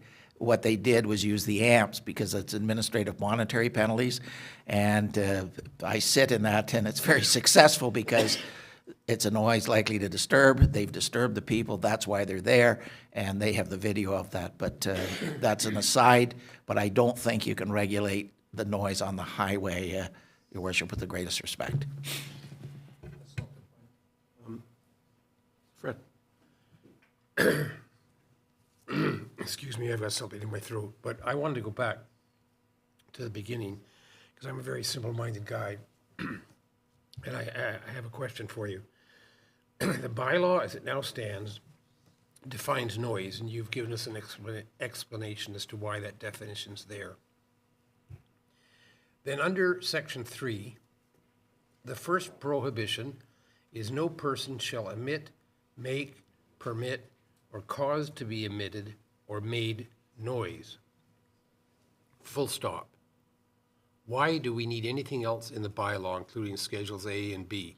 It says right there, noise is prohibited. So we get into a lot of the questions and complications and complexities from all the rest of the bylaw. Why don't we just stop right there? Noise is not permitted, and we've defined noise. You could do that and simplify it, but I guess words are key here. I think when working through this, there were certain noises that basically restricted in times. I made some notes as people were making submissions here, and I think the one thing council has to look at, and that is, as a number of people have mentioned, is noise 24/7? Or is it just the times as listed in the bylaw? So that's the change that comes here, because we've put these different times in the bylaw for certain noises. But if we just left it the way it was, a noise likely to disturb disturbs. But what happens is we put the times in to coincide with what was wanted in your community, and this is what we came up with. A number of people have mentioned the 24/7. I prepared the noise bylaw for the town of Orangeville as well, and it has a 24/7. Yours has a restriction from 11 to 7. There's an exemption from 11 p.m. to 7 a.m. the next day, and certain times on a Sunday for electronic noises and other noises. So that's a decision the council has to make, whether it's 24/7 or whether it's at any time, and we just take the times out, and instead of prohibited times, it would say any time. But I know that was not my direction, and that was not what we discussed at the time. But then, just to continue with it, isn't there an inherent inconsistency in this draft bylaw? Because even though we put Schedule B in there with times when noise is permitted, we go back to the general prohibition. I mean, even if someone's making noise at 7 p.m. at night, which is permitted under Schedule B, the general prohibition says noise is not permitted. That's correct. But the courts have ruled that you have to put certain times and certain noises in there to be clear so people understand what is and isn't a noise. So like generally, we all know that noise likely to disturb is by its volume or nature, but the courts have ruled that you have to put certain things. When I say certain things, they didn't name certain things, but you need to put so people have an idea what they can do, like for construction or for lawn maintenance or snow removal, those type of things you put in, that there's certain exemptions and there's certain times for those. That's why it's in.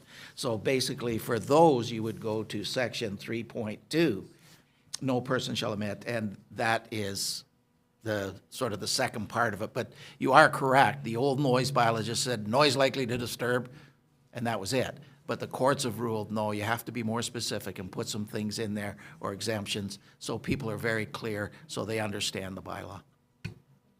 Doug, just before I call on you, I just want to check with Elaine. Do you have any questions or comments, Elaine?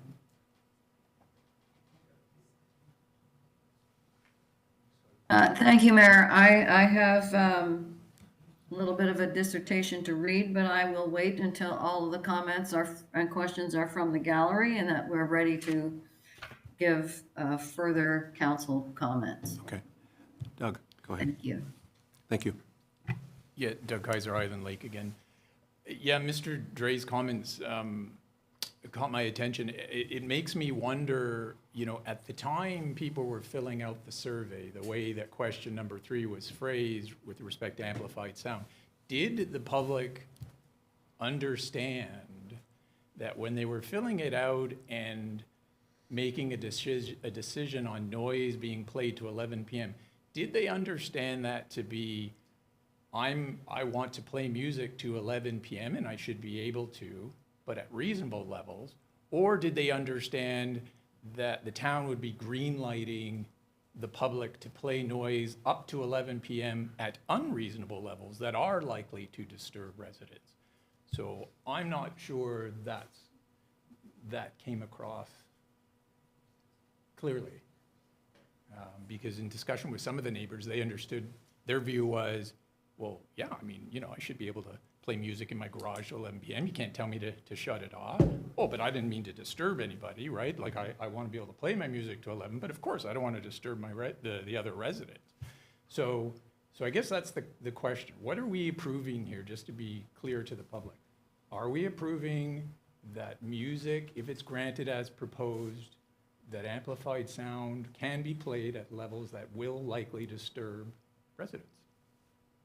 What are we approving? Good question. Basically, if it's an electronic device, it can go up until 11 o'clock. At levels that can likely disturb residents. That's right. That's So where the that- 24/7 comes in, that if you put any time, then it's any time. But right now, we have times here, and we can't, and sometimes when I'm explaining this bylaw, I say, what's the difference between 10:59 and 11:01? I understand, yeah. So- So I guarantee you, the public didn't understand that entirely when they voted for this. And then to me, if that is what we're proposing, it's shockingly uncivilized, right? I mean, You're talking about putting a proposal, the town is, that says for basically 100% of the time that the general public is awake, let's say 7 a.m. to 11 p.m., that it's okay to disturb your neighbors. I mean, that's ridiculous. It's uncivilized. That's it just by electronic Understand. sounds, okay, Understand. because others are restricted differently. Understand. Yeah, my comment was specifically related to item number 3, right? So we totally need parameters around that. It makes absolute no sense as the way it's proposed. And it also is consistent with all the other, in my previous preamble, of all the other communities that do target amplified sound. They do specifically talk to electronic devices and amplified sound, but they specifically say if you're going to play it at such a level that it's going to disturb residents, then it's banned 24/7, and they deal with exceptions, right? I totally get, a neighbor wants to have a wedding. I mean, it's reasonable, right? We all have tolerances. So of course, I don't know what neighbor is going to complain. If your neighbors are being reasonable and keeping you informed, or you have an exception, then deal with the exceptions. But don't do a policy that opens the doors wide open because you want to capture all the exceptions. The exceptions, just like the CVC, the OAS, should be dealt with as exceptions. So anyways, that was my comment on that. And then a question to Mr. Simpson. There's a new item in here that says where a certificate on Schedule C, bullet I, under exemptions, where a certificate of approval has been issued by the applicable provincial ministry, and you use example, Conservation and Parks, Ministry of Environment, a noise exemption will be granted as long as it's consistent with that certificate of approval. So is that something that the town council and the public must accept, or is that discretionary? Mr. Drake, can you comment on that at all? Yes, if there's a certificate of approval by a ministry, then that is it. So for example, on pits and quarries, if they're blasting, you can't put a restriction on, like if there's a certificate of approval that they can, then the municipality can't come by bylaw and say you can't. So that's the ministry. So does that also relate to the conservation? Like, because where I'm going with that, right, is if the CVC's bosses, all the way up the chain, and I'm not sure who that is, whether it's a ministry or not, say that conservations and parks across Ontario can hold up to, 25 or 30 events a year, and it's consistent with the certificate of approval, then you, Mono, must accept all these CVC events. I don't know of, under the Conservation Authorities Act, for any certificate of approval for special events. It's usually for construction or those type of things where you get a certificate to do certain work at certain times. Right. So that's the certificate of approval that you're talking for conservation, not for special events. That's not under the Conservation Authorities Act, because I prosecute under that act as Okay. well, and that's just not there. But there is a certificate of approval for certain works that are done on a dam or, whatever, and that's, you can't supersede that. Yeah, I understand. Okay, so where I was going with that is, if it's discretionary on our part and council has authority over that, then I'd say red line it out, but if not, that's fine. Thank you. Mike? So Doug, I think we could work on the definition of certificate of approval. Our landfill has a certificate of approval to add waste. Right. Our gravel pit has a certificate of approval. Right. Our drinking water systems have certificate of approvals. And wastewater treatment systems have certificate of approvals. So those are ministry operational guidelines. So Okay. there wouldn't be any reason, maybe the CVC would have a certificate of approval on their water system, but it wouldn't be for the day-to-day operations. Okay, that's So we good could to know. work on that definition of the C of A. Okay, that's good to know, And what because I that was a bit means. worried they'd be overriding it. But that's- Yeah, they're pretty high-level certificates for operations Okay. and health and protection. Okay. Just to clarify that, in the bylaw, it says the Ministry of Environment, Conservation and Parks. That's the name of the ministry. So it's not the Conservation Authority. Right, I It's didn't know the, whether the comma was Ministry of Environment, No. comma, and then, or No, that it's- ministry applied to all three, or? that is the name of the ministry now. Until So next it's week. not the Conservation Authorities. Thank you, Fitz. Melinda, you had a comment? Okay. I think we should have a break. Go ahead. Doug, thanks for your comments. And they bring up the same question I had when I read this. I read it about 3 times trying to figure out if noise was allowed, any noise was allowed up until 11 p.m. or there was some restriction on it. And I suspect that this was misunderstood by a lot of people. The way this reads, as I understand it now, hearing Paul, that the general prohibition applies to everything except for these various items at various times. And during those times, we can have any type of noise that we want. That applies whether it's construction or it's amplified sound. And so this, to me, is wrong, and we should be much more limited than that.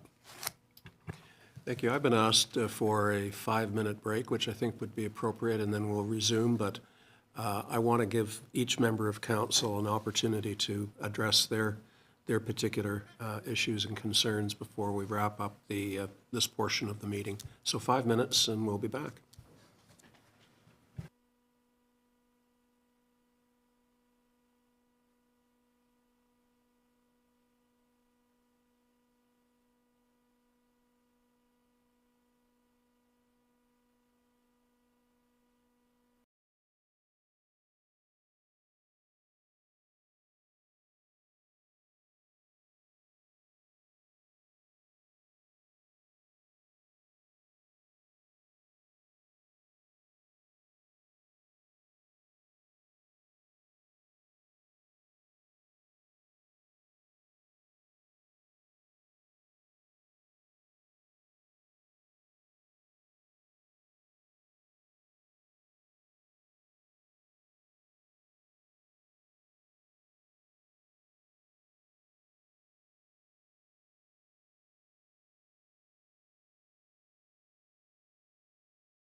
We are back live.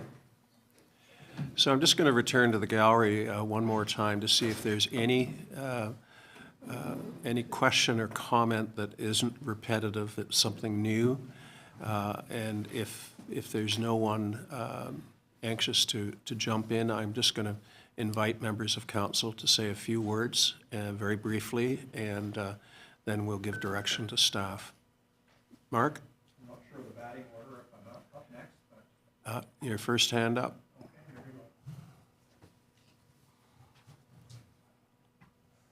Thank you, Mr. Mayor and council and everybody. Still Mark Darby.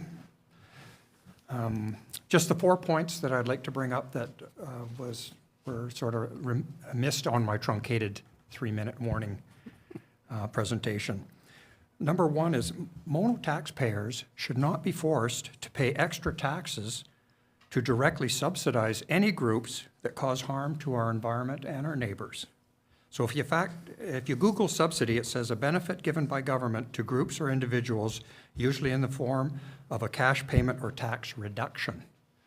So to that end, the OASS Fairgrounds and CVC initially moved into our peaceful neighborhood as a quiet conservation and agricultural society. So it is unconscionable that all Mono taxpayers continue to actively gift somewhere between $3 to $5 million in our tax subsidies to neighborhood disruptive and environmentally destructive amplified entertainment and noise pollution Mark, can I stop you organizers. right there? The special, the agricultural society, such as it is, derives its special status Yes. from a taxation standpoint from provincial legislation, not from anything that we do. And moreover, all they have to do is further their mission statement Yes. to continue to qualify for that special tax status. Right, and I understand all that. I have researched that. Thank you, Mr. Mayor. And I agree, but I don't think Mono should be at all encouraging, in fact, Mono should be fighting to perhaps leverage that angle of subsidies, because those are subsidies that we are basically paying. And I agree that it's the province, but if they were paying their 100 and 110,000, depending on how they were taxed, that would decrease the amount of tax that Mono taxpayers have to pay. And that's especially poignant in these times where you council had to make so many painful cuts to the budget to so many important programs. So I'll move on from that. Very quickly, Mark, because Yes, we do yeah. have to move on. Okay, and point two was, and I'm not here to disparage CVC or OASS, but we really have the fox guarding the hen house in that particular thing when CVC, who are supposed to be the people that are protecting the environment, are actually pounding this noise into the neighborhoods. And I gave you that Appendix A and Appendix B, so that just shows scientifically all of the studies, and it's intuitively obvious, all of the negative implications and harm that brings to animals and wildlife. So, you know, I hope everybody agrees with that. So, like somebody said, there's a pincer movement. We've got CVC in the west. Mark, I think we're getting repetitive here. Okay, I will So not. I will- I'm going to give you 1 minute, and then I'm going to see if there's any further comments, and then we'll turn to council. Okay. Well, Mr. Mayor, I feel it unfair that people are not allowed to express their entirety of their opinions. You know what I mean? I think putting a time limit on something this important is... But I've had to do it. Okay, thank you, sir. When I had one point here. Okay, I'll move on. It's that the OAS Fairgrounds, we had some letters that were with this from the Federation of Agriculture, I agree. And the OAS Fairgrounds Event Center letter to council, did you notice that we didn't get one? We didn't receive a letter from OAS Fairgrounds because basically they consider Mono Council, Mono residents, and Mono bylaws irrelevant to their operations. That's what their actions have proved. They completely disregard any and all of Mono's bylaws. So they've even pounded bass, low-frequency bass music into the conservation area and our houses until 1 in the morning. And I ask now that all time periods for unrestricted, unstoppable noise be removed from the bylaw, the 24/7 noise exemption, or noise bylaw be in effect, and then there be an exemption section for the exemptions. And I'm gonna ask that we leave it at that. okay, thank you, Mr. Mayor. We don't allow the kite fighting bylaw, so during certain times. Fair enough. Okay, I'm out of here. Any last comments? I'm going to turn to council and ask that you each be brief as well, and then we'll move on. Elaine, do you have any remarks or any questions? Thank you very much, Mr. Mayor. And yes, so I do have quite a dissertation to make. First of all, I want to express my appreciation and gratitude for all of the comments and questions that were submitted in the survey and by our presenters today. And there are some very good points that have been brought forward. I think what we have started here is an open dialogue, which is healthy. What we have also created is a very divergent opinion about this noise bylaw, and we need to take some time to converge, to take into consideration the comments we've received. And having said that, it is our duty to make sure that and somebody did mention this, and thank you for mentioning it, we have a strategic plan that talks about what our mission and vision is. And our vision is to protect the community in terms of the environment and natural heritage so it can flourish in harmony. And that our mission statement is to preserve the natural heritage, which speaks to also, we speak to the 3 E's. And so thank you to the person who brought that forward. I appreciate that. So Mono is indeed a very special, precious, natural, beautiful environment. In its natural state, it moves to a rhythm and cadence of sounds that are healing to the inhabitants, the humans, animals, insects, birds, and wildlife. This is scientific fact. And so it contributes to the overall health and well-being of our lives. Under the Municipal Act, it is my duty to preserve and protect the well-being of Mono and its citizens. I therefore declare noise, unwanted noise, a contradiction to our well-being, and unwanted noise is a vexation to our natural rhythm and health. Each of the urban and rural areas have their unique sounds, these that are natural and cultural to their place and space. I'm surrounded by farmland. Now under growing pressure from climate changes has necessitated farmers to adapt their usual practices to be able to plant and harvest in nature's, not human, manufactured time.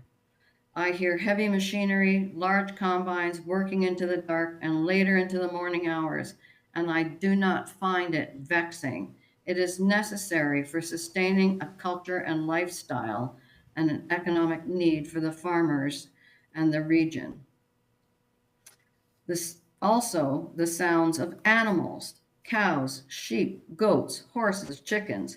They are not to be bound by some unseen noise line from which to measure decibels. They are a natural presence of rural life, as are coyotes and peeper frogs. Fact is, peeper frogs are the loudest animal in the world. I quoted that from a book. Many chirping birds, the sounds abound. They are part of the quiet, of the rhythm, of the cadence we seek to honor.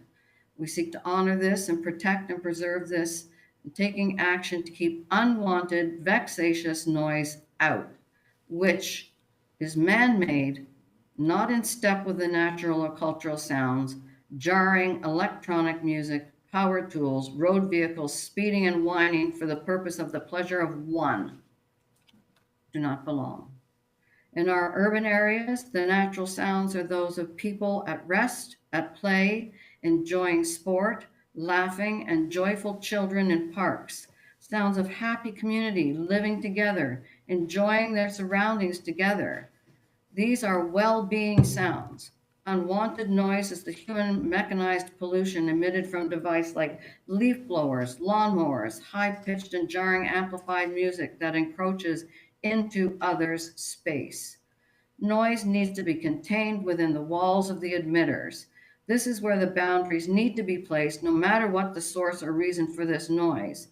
There is no option to disturb anyone beyond the walls making the noise. Enjoying a pool is water and joy and laughter. It's not loud, booming music. Owning pets includes keeping their noise within your walls. We are not a big city with big city sounds of broadcast music, speeches, sermons, weddings, chapels. We seek to be in rhythm with the rhythm and sound and not be polluted by unwanted noise for our collective well-being and health. This is why we moved here. This is why we want to protect it, to be able to stay here, to enjoy a very precious, high quality of life. We have a lot to talk about in terms of what the final bylaw looks like. As I say, we had an open dialogue, which has created divergent opinions, which is great. And now we need to converge to find the right solution. So I thank you. Thank you. Melinda, do you have any remarks or questions? Thank you, Mayor. Well, yeah, thank you to the staff who put out the questionnaire. I got to say, I'm a little disappointed that there were only 377, but it's statistically significant, so there you go. And it's been very helpful today and very helpful to have Mr. Dre here clarifying things. I don't have any new added things. I said things already about my questions about it, but yeah, I'm not ready to limit time, make these times that are in there. And I also wonder, nobody today, though it was brought up in our survey about the actual number for the offense penalty. And so, yes, I'm ready to receive the report, but I think we're a far way away from really actually coming up with a bylaw. Ralph? Thanks very much to Andrew, who did the survey and put it all together in such a wonderful way. I'm very impressed, Andrew. That was very well done. And thanks to the public.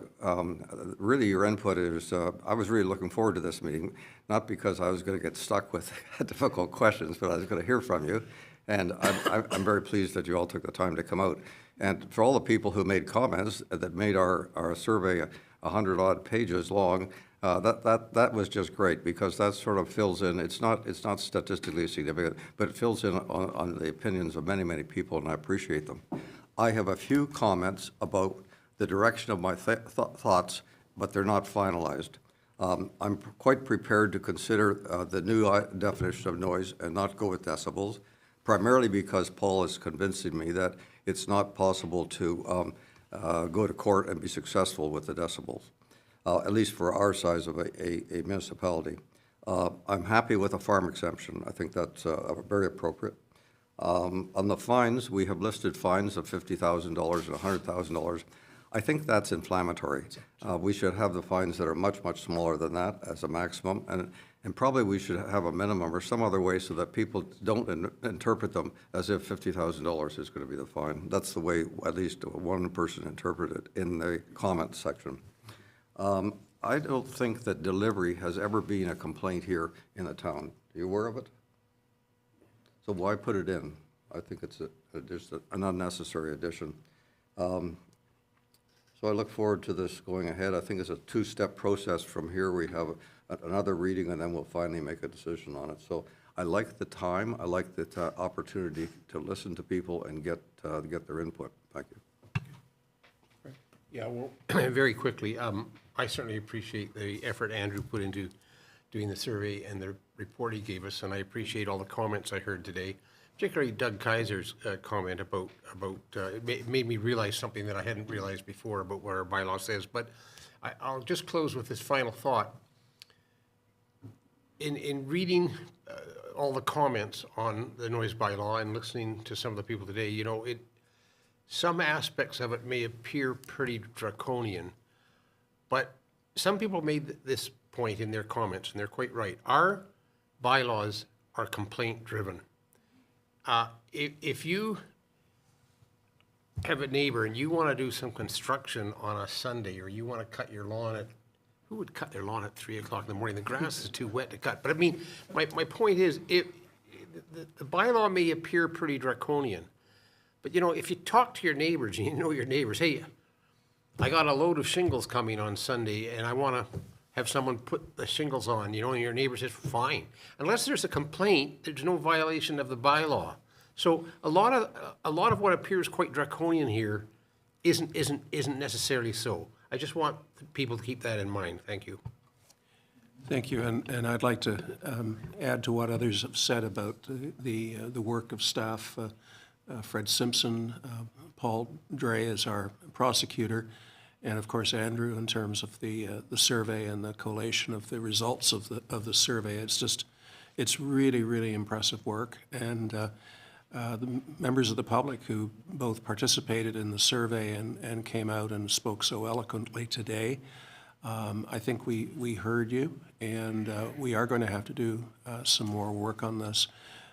Speaking personally, I am very, very strongly in support of the exemption for agriculture, farm practice, regular farm practice.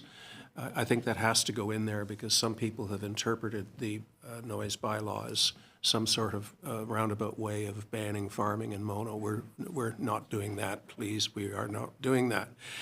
The other thing on the fines, traditionally numbers are up to a certain fine level. And we've all struggled with the fact that our fines are quite frankly too low. Now we have a recommendation where they would be obviously too high, and you would never get $50,000 on a first offense. But you could possibly get $500 on a first offense, and then it could go up from there. So I think people need to know that that's not as draconian as it seems on the face of it. I am intrigued by this notion of the 24/7 versus the schedule approach, and I have some contradiction in my own mind as to the municipalities that have the 24/7 and don't have the schedule. At one point, Paul said that doesn't hold up in court. I'm not sure about that, but I think we need to sort that out, and we need to sort out this apparent confusion between the absolute prohibition versus the permissible hours, and do the permissible hours allow anybody to do anything?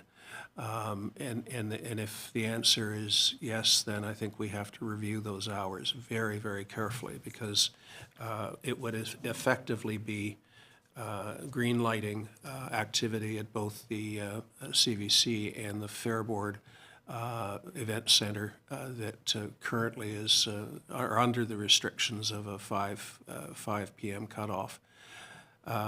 So we have more work to do, and the clerk, of course, wants us to be very precise in how we direct him on this. I was jokingly saying to him that we would just simply say, well, you heard us, come back with something that addresses everything that we expressed. But I think we have some work to do on that. So again, thank you to the audience and the participants in this process. I have a motion that we receive the noise bylaw survey results and the written comments and direct the clerk to bring back the bylaw for further review. Fred had his hand up. And Fred, you had your hand up. Your Worship, I just wanted to mention, as was reported way back during first reading, the intent is, once we have the bylaw to the point where council's satisfied with it, we will be bringing a schedule for set fines. Okay, but I don't want to do that until we already have the prohibitions nailed down. So that addresses the matter of those fines that are listed, which, as you know, are part 3. So we will include part 1 set fines Yeah, with there is this no set bylaw. fine for part 3. Yeah. Yeah, and unlike administrative penalties, we still don't get to set our part 1 fines. They still have to go through the regional senior judge. Anyway, I've read the motion. Melinda moves that motion. Seconder? Elaine Capes. Any opposed? Motion is carried. Thank you again, everyone. You're welcome to stay and see how sausage is made for the rest of the meeting. Thank you, Paul. No disrespect, I'd love to stay and see the rest of your meeting, but the committee of adjustment was here until 10 o'clock last night. So thank you for Okay. this meeting. It was great. Thank you. Thanks, Paul. So, next item on the agenda is receipt of a citizen's petition, Mono-Adjala Townline Safety.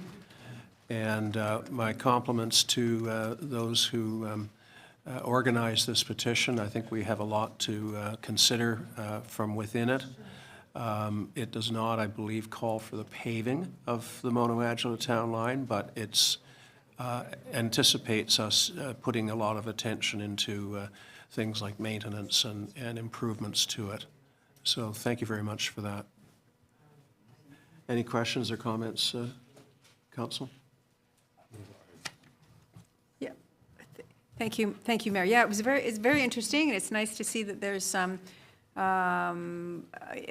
input and thought into it and questioning. I mean, we did just spend a whole big meeting where we learned a whole lot about our roads, And so then this comes with a question and the idea of could we use other products and so on. I guess rather than just receiving this today, I kind of would like to hear from Public Works, their thought on some of these suggestions.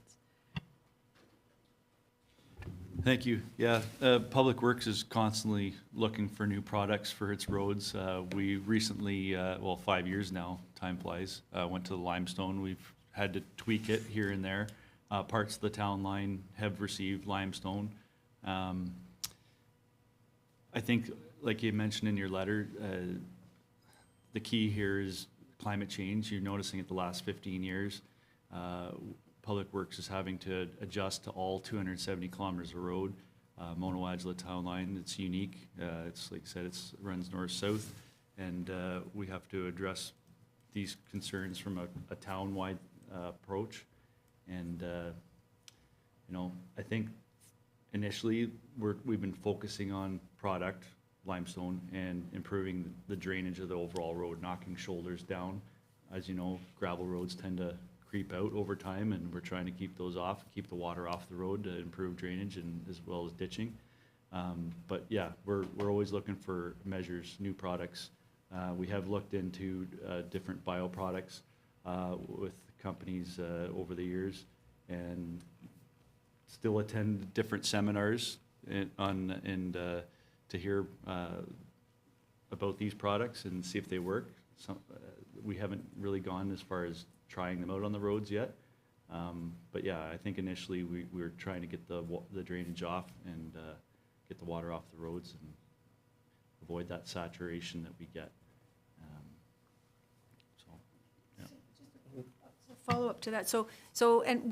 Thank you. So one of the things that you commented before about putting the different limestone on the different roads and doing the quadrants and going around and changing it, it's taken years to do. But it also was brought up that everybody's thinking about themselves. So my road, when you were talking about it on the big map, that you can't put the same product on all parts of the road. There were other parts of the road that you still were using, because I have quite a steep and a curvy right by my place, that you still have to use an older, more conventional product, And I notice it when driving, that the road changes from being, loose to being soupy to being whatever as you're going along. So you would also, even though you've taken years to do our quadrants, you also then need to have some time to see how it lands, right? Yeah, so all the gravel that the town receives has to meet Ontario provincial standards for the gradation of the product. So we're not receiving substandard maintenance gravel, whether it's traditional granular A or limestone granular A. It's the same makeup, same amount of fines for every sieve size.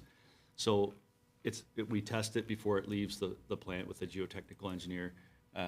We test it when it's on site. If we see something that's a little bit off that comes loaded, we're calling back to the pit to make sure that spec's corrected. Yeah, we have to use the traditional A. We've found that we can't apply limestone on a lot of the hills and curves because in the wintertime, it's very hard. It almost packs like concrete. You'll notice north, once it packs in, it's very hard to scarify and use as a winter traction control in the wintertime. So, we're having, and of course, during the winter, we're fluctuating a lot more in temperatures, so the roads, same thing with our asphalts, the temperature's going down, the base is freezing, thawing, it's creating cracking, the water's infiltrating into the road base, and ultimately it's moving around a lot more. So, yeah, we're using the traditional A on the hills. It's still a good product at the end of the day. It's a lot of work to make sure that product stays in the middle of the road. We're seeing increased speeding. Cars are a lot quieter now, so people aren't recognizing how fast they're going. It pushes the gravel out at the end of the roads. We've seen over the last 10 years, price of gravel per ton has gone up. Limestone costs a bit more. We're finding it's effective on the straight roads. It sheets the water a little bit better, but ultimately, like I said, having those shoulders cut down properly in a properly constructed road, you have a 4 to 6% grade on a crossfall on a gravel road, and then your shoulders, same thing, so that water gets off. It's a big project. It's continual, and we're working towards improving that on how we approach the maintenance gravel, getting the shoulders knocked down, so we're not only just putting the gravel on the road, we're also making sure that water gets off the road. It's a challenge. It's a big project, and yeah, we constantly are tweaking it. We're aware of it. The operations team is very good at recognizing, we used to cut a full stretch of road. Now we're kind of not patch grading, but we're being selective on that. So we're not opening up and using up the resources to expose a whole stretch of road. So hopefully that answered the question.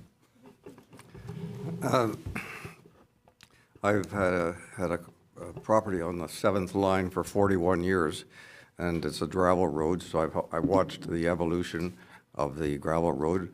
Dust was the biggest problem when I moved here, but something new has happened, and that is this slippery mud. I traveled this road from the 20th up to the 30th this morning, except for the modest washboards going down into and coming out of Sheldon Creek. It's in what I consider good shape. And the addition of limestone, which you started half dozen years ago, I think has been largely a beneficial. At least in my road, it's a much solider roadbed than it has been in the past. But we have something different here. And we got 48 names that have said this. We got a problem. We don't get petitions with 48 names on them very often. I think this is really something very significant to us, and we need to listen up. And when the difference is that cars are actually sliding on this mud as if it was the winter and it was glare ice. This is new. I've never seen this before, and this is related likely to our climate change and other local conditions. I think, Mac, that we've got a problem here on this road, and we need to take it, I say this advisedly, seriously, because you take everything very seriously, and I'm impressed with your leadership. But we need to recognize this is a problem which is almost unique on this particular road. I never heard of cars going sideways and sliding off into the ditch on a relatively straight road. So there's something different here that's a major safety item, and I think it behooves us to look at it with due seriousness and try and solve it. Thank you.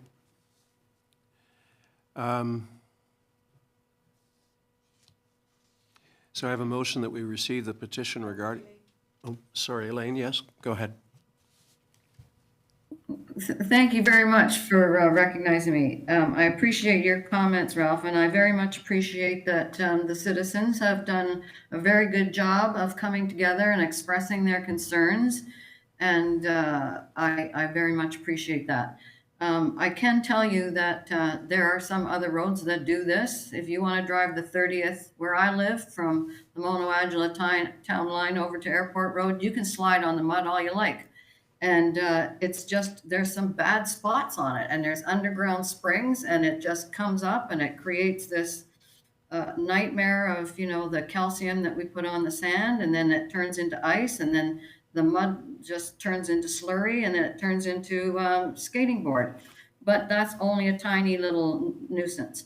I know exactly this area of road, and I can tell you, I live on the Mono-Adjala town road, and I do not travel south because of this. When we first moved here 20 years ago, this is not new, 20 years ago, my husband had to work in Toronto and in Barrie, and one day driving through the valley, through the Sheldon Creek Valley on that road where it goes from flat and straight to a very steep and curved road up the other side, his truck went sideways. And he just let it go sideways and slide all the way back down, and he never drove that road again. So it's not new. I think it has worsened for sure. And it is a challenge because it is steep going up or down, depending on whether you're going south or north, and it is on a curve. And it is surrounded by forest on both sides, so it never gets the sun. So I can fully appreciate the challenge that staff go through to try and keep this road safe. But again, I agree with you, Ralph. There's 48 names. These are people who rely on this road. It is our duty to keep them safe and to look after their well-being. I know of several accidents that some of these people have been involved in, and not their fault. And yes, we may need to think of something else, and I'm not sure what that is. But posting a sign that actually tells people that they can only do 20 kilometers is probably a good idea, because that's about all you could probably practically do on that stretch of road. But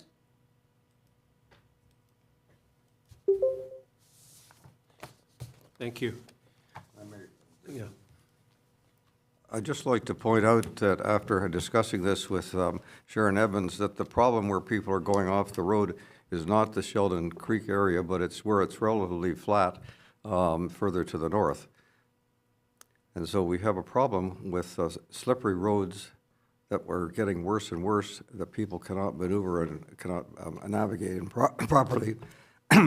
And it's a bit more of a general problem than a Sheldon Creek dip, although I recognize all the problems you mentioned with that, Elaine. Thank you, Elaine. That's certainly something that I've started doing, is I drive very slowly on all the gravel roads. I drive very slowly because I don't like the splurpy up on my car to make it dirty, and I appreciate that maybe I am moving the gravel around by zoosting along too fast. Why are our roads all 70 kilometers? Why is that? They're 80. Well, okay, some of them are 80, and it's like, why are they so fast? Elaine? I thank you for asking that question.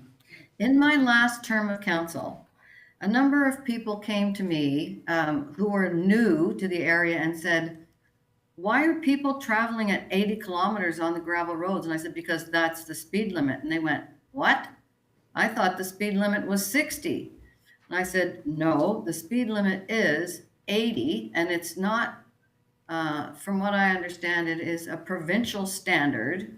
And I, at the time, proposed that we change the speed limit, because you can, if you call it a town, there is some, nuance within the Highway Act or whatever it is that regulates the speeds on roads, and Mike can correct me and Matt can correct me on that. Because my memory is, from 2016 here, and that if it was designated as a town, we could change that speed limit to 60 on all roads. But nobody wanted to hear that, let me tell you. They want to speed. Could I just qualify that a bit, Elaine, because I was here at that time? The problem is the 80 kilometers per hour is the default limit on the part of the province. Once we decide to change it from 80, we assume the liability for whatever speed we set. We have to hire a speed engineer. They have to do it. We had one person on council once who wanted to do this for a particular road. To hire an engineer to look at every one of our roads and say what the proper speed limit should be is extremely expensive. And once we've done that, we take the liability for what that speed limit is. The much easier solution, and I know it sounds insane, is to say, we've got roads, the default limit is 80 on the part of the province, and we don't take the liability for it being 80. And anyone who thinks they can drive 80 on some of our roads is taking the liability onto themselves. Hang on. Okay. Sorry, you're not being recorded for the record. Okay. Mike? So and then we're gonna move on. I'll help Councillor Capes and Nick's get to where we got there. So the reason the roads are 80 and they're unposted with no signs was an effort of the province to try and reduce costs. Council will recall we spent $30,000 on no parking signs for about 3 kilometers of road. We got 270 kilometers. The town has the ability to change the speed limit of all gravel roads to 50 without signage along the entire stretch of the road. However, all the entrances into the town of Mono, every single road along 9, Hockley, Mono-Adjala, 89, and Mono-Amaranth, would require all roads 50 kilometers unless posted otherwise. This all occurred right around the same time that the council was trying to change the speed limit of 5th Line north of 5 Side Road, which we changed the speed limit, and then the residents come out of the woodwork. So it's a very controversial item to go from 80 to 50, but yeah, it's definitely an option. Yeah, go ahead. Thank you. Just quickly, well, but it might not be so controversial now, right? Like it might be, because we talk about roads all of the time, and we get questions and complaints all of the time. It might be the time to add it to our to-do list. I'm just going to mention, and for those of you in the gallery, if you could approach us privately afterwards, because I do have an agenda I've got to get through here. I just wanted to go back to the substrate. Okay. Yeah, and I think we need to continue the dialogue that we've started here today, but I do have an agenda that I have to get through. So without any further ado, I have a motion that we receive the petition regarding road safety on Mono-Adjala Town Line dated September 5th, 2024. Do I have a mover for that? Melinda? And seconded by Elaine Capes, I think? Excellent. And any opposed? And that motion is carried. And again, our thanks for the work that went into this. Next item on the agenda is a vacant land condominium plan, Mono Hills Corporation. And just when we think that was all wrapped up, we have further business. And I have a motion that we introduce and give the necessary readings to a bylaw authorizing the town of Mono to grant final approval of a vacant land plan of condominium for the Mono Hills Corporation substantially in the form as attached as Schedule A to the bylaw, that it be signed by the mayor and clerk, sealed and engrossed in the bylaw book. Are there any questions or comments about that? It's a matter of housekeeping at this point. Do I have a mover? Councillor Manctilo, seconded by Deputy Mayor Nix. Any opposed? That motion is carried. Next item on the agenda is the appointment of a new chief of the Shelburne and District Fire Department. And I'll put the motion on the floor, followed by any questions or comments, that we introduce and give the necessary readings to a bylaw to appoint Mr. David Pratt as the chief of the Shelburne and District Fire Department, that it be signed by the mayor and clerk for the town of Mono, sealed and engrossed in the bylaw. Fred, would you like to move that? And seconded by Melinda. Any comments on this? All those opposed? Nobody's opposed? Congratulations to the new chief. Next item is a tender matter. Motion that council for the town of Mono award the tender PW 24-06 to Arthur's Fuel, Inc. From the township of East Garifraxa for the supply and delivery of fuel to various properties in Mono for a 2-year period. And do I have a mover for that? Councillor Manctilo, seconded by Councillor Capes. Any questions of Matt regarding that, and why 2 years? Thanks, Mayor Curlman. So, as noted in my report, we did a joint tender with the county and some other smaller or lower tier municipalities. Excellent. And as part of that, we're gonna see how everything goes over the next couple of years to see if there's other areas to maybe pursue. But that was a condition in the contract to extend them for 2 years. It's quite a bit of process it's not uncommon. The last one we did, as noted in my report, was for 4 years with Arthur's. They provided a good essential service. When you're having to remove and replace tanks every year, it gets a little bit cumbersome. So we're happy to have them on again for 2 more years. They're currently supplying. So. Thank you, Matt.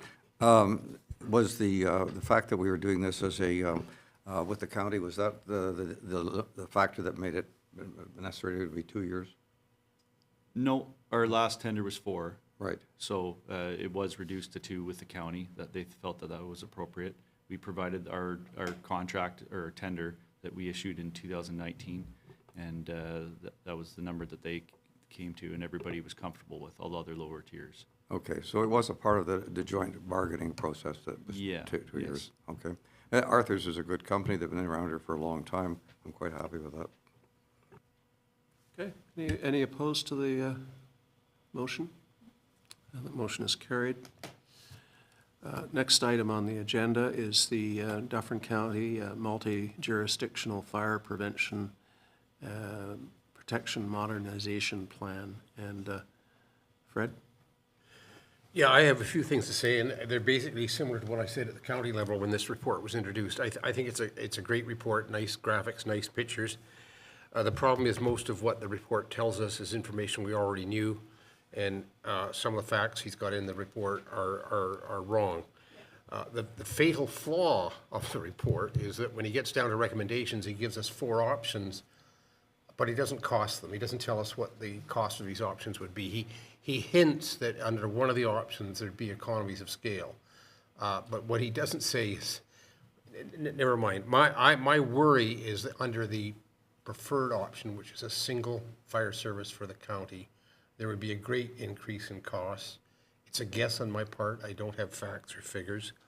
And I think there's problems in that recommendation. I mean, he, in a sense, gives us 2 choices. Orangeville Fire Department could take over the county. Well, that ain't going to happen.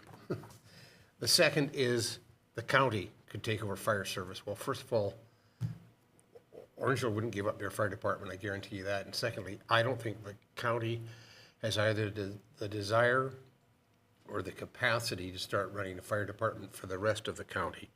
So I quite frankly think we should receive this report. I at times even toyed with the idea that we should receive the report, the motion to say we receive the report and reject the recommendations. But maybe that's a bit too strong.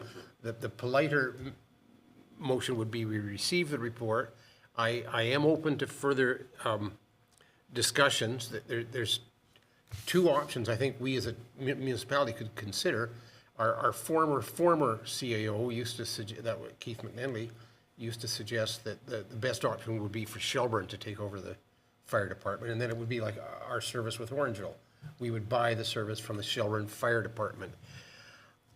I'm open to consider that. Of course, we then have no financial control on what the rates they would charge would be, and if some of you were here a few years ago when Orangeville decided they were going to increase their rates by 25%, we just had to roll over and play dead. But the other thing I would say is, I don't think Shelburne has the financial capacity to take over they right now pay 54% of the freight. They need a new fire hall. We know what the fire hall in Orangeville, the costs have ballooned to. I don't know what's going to happen in Shelburne, but right now at least there's 46% of the cost would have to be borne by 4 other municipal members. So the other possible thing I would put on the table that I would be willing to discuss, because when we had that motion from Adjala to Toronto about the Rosemount Fire Board, I did have a talk with our now retired chief at Shelburne, and there is a possibility that Shelburne District Fire Board and Rosemount, those two might be combined for some efficiencies. I'm not saying we discussed it enough to really have any numbers, but that I think could at least be discussed. So with all of that comment, I'm just going to suggest that I think the politest thing for us to do today, Your Worship, is to, let me finish one final comment. Whatever we do today, here's the problem. The county hired the contractor to do this study. It's not even a county service, and as we were told at county level several times when this was being discussed, the county has no authority to do anything. Okay? Until it decides to. Well, okay, but right now it doesn't have the authority. And that's why they sent the report back out to the municipalities. So again, my recommendation is we simply receive this report and do nothing else. I think what was shocking to me was that the terms of reference for the county study were so poorly crafted, they forgot to mention costing. Like, you don't write a report like this without putting a dollar value to the recommendations. You know, and it was admitted at county council that, well, we didn't do that. Well, they should have done that. Thank you, Mayor. Thank you, Deputy Mayor Nix, for your comments.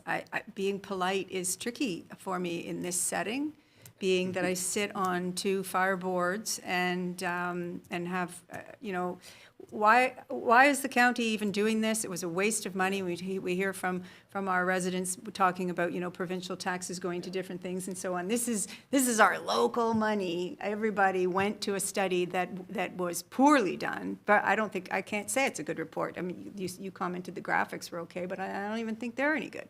I think the whole thing is a huge disappointment, and then is left with these so-called options. Why are we not asking our fire chiefs of all of our departments, why did we have an outside report? Why didn't we ask the people who are actually doing it and know to be giving an idea as to how they could work together? We've started recently, because I gather they always have communicated, but we have recently encouraged them to have monthly meetings. We're now encouraging them to give us minutes of those meetings and so on.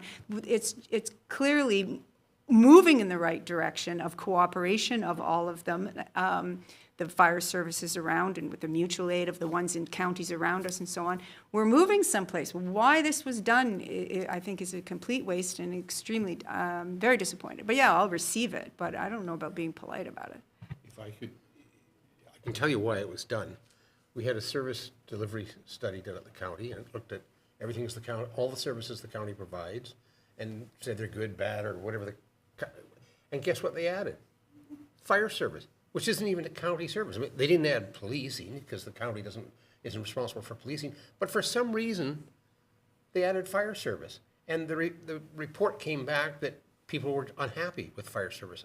My own suspicion is we have one particular municipality that's driving the agenda here as to why that issue got both mentioned in our service delivery study, and then eventually the county hired a consultant. We have one municipality that's driving the agenda. Elaine?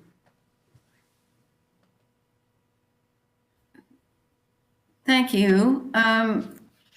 Yeah, so I guess my one question is, yes, so we have a report, but are we circulating this report to the fire chiefs who are now in charge of fire services? Are we circulating it to them to get their opinion? I didn't attend the last county council meeting to understand whether that order was given. I know that there was some suggestion from our representatives here at the table that are at the county table that that was going to be a suggestion, but has that happened? I believe it is being circulated to the fire chiefs for comment. So therefore, it will be coming to the fire boards Yes, for conversation. yes. Okay, so yes, I agree that, yeah, well, it's no harm in receiving it. Thanks very much. We don't have to do anything with it. Right now. Fred? So, your worship, the resolution that the county had included when they circulated this to us states that it's being circulated, that the council resolution was to circulate this to the municipalities and the fire boards. Okay. Thank you. I think then I'm going to dispense with the prepared motion here and simply move that the council for the town of Mono receive the Dufferin County Multi-Jurisdictional Fire Prevention and Protection Modernization Plan prepared by the Emergency Management Group. So you're moving, anyone seconding? Melinda's seconding. Any opposition to simply receiving? I see none. Motion is carried. To Schedule A now. I have a motion that we accept Schedule A to this agenda. And kick this off with Fred. Do you have any things on Schedule A? Rien. Okay. Ralph, you submitted a list. Yeah, I have two. The first one is the number 4, the POA disbursements. And I just, the question for, I guess for Les, does all of the, the quarterly amount is, sorry, thank you. The quarterly amount for Mono is 122,000. So what do we do with this money? Does it go in the pool, or is it set aside, or do we get it all? Thank you for the question, Counselor. It's actually one of our line items in our budget under administrative revenues, and we budget it annually for POA revenues. Is it assigned to anything in particular, or does it go into the It money just pot? goes against, it's just part of our total revenues. Now, I guess the meeting I missed, I was away, the mayor had a motion to have it offset against OPP costs. So you'll see that line item now go on the OPP page. That was my understanding. Sorry, I'm having trouble hearing you. Say it again. I'm having trouble hearing him too. I just turned it up. Okay, sorry. Currently, the POA revenues just go as part of the town's total revenues to offset, the final tax rate. Right. The next budget, you'll see the POA revenues go towards offsetting the costs of OPP contract. Okay. And bylaw. And how does the? I'm sorry? And bylaw. And how does this amount compare with history? Roughly. That's a good question. So far, what we are getting in 2024 is not what we budgeted. It's below budget. A couple of years ago, once the pandemic opened, our fines increased, but everyone was out traveling. But as far as historically, it's on par going back to like 21 or 2022.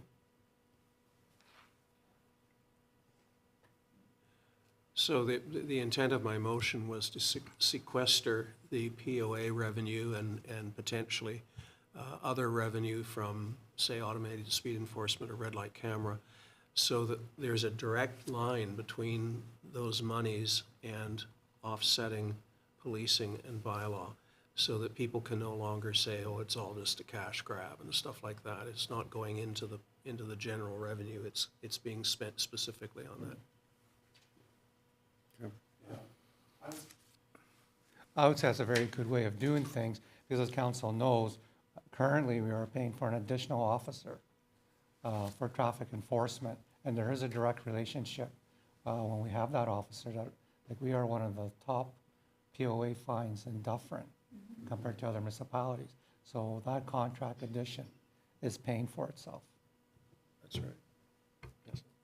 Thank you, Mayor. So, but when you introduced that with the discussion when Les was not here, that was in a, with respect to bringing about new ways that we could get revenue from the red light, potential red lights and automatic speeds and everything, versus this stuff is the regular things that we've always gotten. Is there any benefit in not having it all pooled? I mean, I understand what you just said, that it's covering the cost, and that's great. But is there any downside to having it moved from the ability to put it into regular revenue versus always putting it into against the policing and bylaw? Well, there's no downside, but I mean, at the end of the day, it's still at the bottom line. I mean, the revenues still come to the town. Okay. It's just a way of reporting it so that it's more transparent. Yeah. Okay, I had a second. Yeah, go ahead. The second one was the number 7, which is resolved that the County Council of Dufferin County urged the province of Ontario to recognize the physician shortage in Dufferin and Ontario and to fund health care appropriately, with the goal that every Ontarian has an access to a physician. I just raised this because it's actually one of the, I think, the social issues of our time. And it's going to get worse before it gets better because so many of us are getting older. And when you get older, you start to use health care a lot. From the first 40 years of my adult life, I didn't use health care at all. And now I'm a big user. and it's a big problem. From the time that a young lady or man leaves high school to they are able to function as a physician is often 9 or 10 years. So there's a huge lag time between recognition and results. And so it's a problem. And I just wanted to emphasize that it was. I'm fully supportive of this. There has been some significant innovations made to increase the number of medical students and the number of medical schools, which are laudable. And hopefully that will be of some help. Thank you. Anything? And I have nothing on Schedule A. So the motion is to accept Schedule A to this agenda. Mover? Melinda, seconded by Councillor Capes. Any opposition? And there is none. Motion is carried. Reports of members of council, anything to report, Fred? Well, yes, a couple of things. The county sponsored 2 speaking sessions over the last couple of weeks, which I found quite interesting. The first was called The Paradox of Slavery and Freedom in Colonial Canada, Acknowledging Our Past to Understand Our Present. And that was given by Dr. Henry Dixon from York University. Quite interesting. The bottom line is that people like myself who are of European ancestry shouldn't forget that Canada had a past history of slavery and racism, which to some extent continues to this day. The second talk was last night by, I have trouble with his first name, Dr. Ty Alfred. It's Ty. He's Mohawk, and his talk was about past promises and present realities. It's difficult to summarize what his point was, not because it wasn't a good point, but it's complicated. He initially was against reconciliation because it deals with the problem on individual basis, individuals who were harmed by residential schools or whatever. His point is what we need to do, he uses the word resurgence for First Nations people, is we have to deal with this as a group, as nation to nation. That's what we're not doing yet. Even he has trouble with his own people with that. But that was his message. It was a very good talk. The only other thing I have to report is there's been a couple of meetings or sessions at the Orangeville Food Bank. They are in desperate trouble. The shelves are almost bare. The last session was a couple of weeks ago, which of course was that we were there because we had the MPP with her camera crew and never mind. No, I won't say it. I won't say it. I will not say it. But the good news is, and Heather Hayes is doing a marvelous job, but the number of people wanting food from the food bank is going up. Donations, to some extent, are going down, and she can show you the empty shelves. She begged us, anyone on councils who had contacts. They have contacts with all the food stores in Orangeville that give them surplus food. But she begged us if any of us know any other contacts, and miraculously, I'm not going to take credit for this, I was talking to someone who either works at or has contacts with Costco. As of yesterday, they delivered 3,000 pounds of frozen meat to the food bank, and they're going to make a delivery again next week. I don't know how it happened, and I shouldn't take credit for it, but I just put two people together, so I'm not sure that solves the problem. But just so that you and the public that are listening are aware, we have a desperate, desperate problem in the county with people who can't afford to buy food. Am I going on too long? 37% of the users of the food bank are on social assistance, either Ontario Works or the disability pension. Yeah, Ontario Works is $733 a month, and it hasn't been changed since I don't know when. And, you know, when you look at the average rent for a one-bedroom apartment in Orangeville at whatever it is, $1,500, $2,000, and you're getting $733 a month, and then you're supposed to buy food. I mean, we are in a desperate situation, which is in some ways why I'm a little bitter and cynical that we have our local MPP standing up there for... What? Okay, I wasn't going to say anything. If I can amplify, Mayor Post has decided to go on a food drive on an almost continuous basis within the town, setting up depots for people to drop things off. And she's reached out to me to see if we could do the same in Mono. And I've tentatively said, yes, we can, and I'm looking at ways of doing that so that it becomes almost a challenge to our residents to see if we can't do better, at least on a population basis, than the citizens of Could I just Orangeville. expand? Because we do, for the last 2 or 3 years with Kim and I at our Halloween party, I think last year 230 pounds of food we got. Yeah. But the other thing, which we should say, John, and this was a discussion at County Council, not a resolution, and it's not budget time yet. We were asked, and all of us, I think, informally agree, we give the food bank $50,000 a year.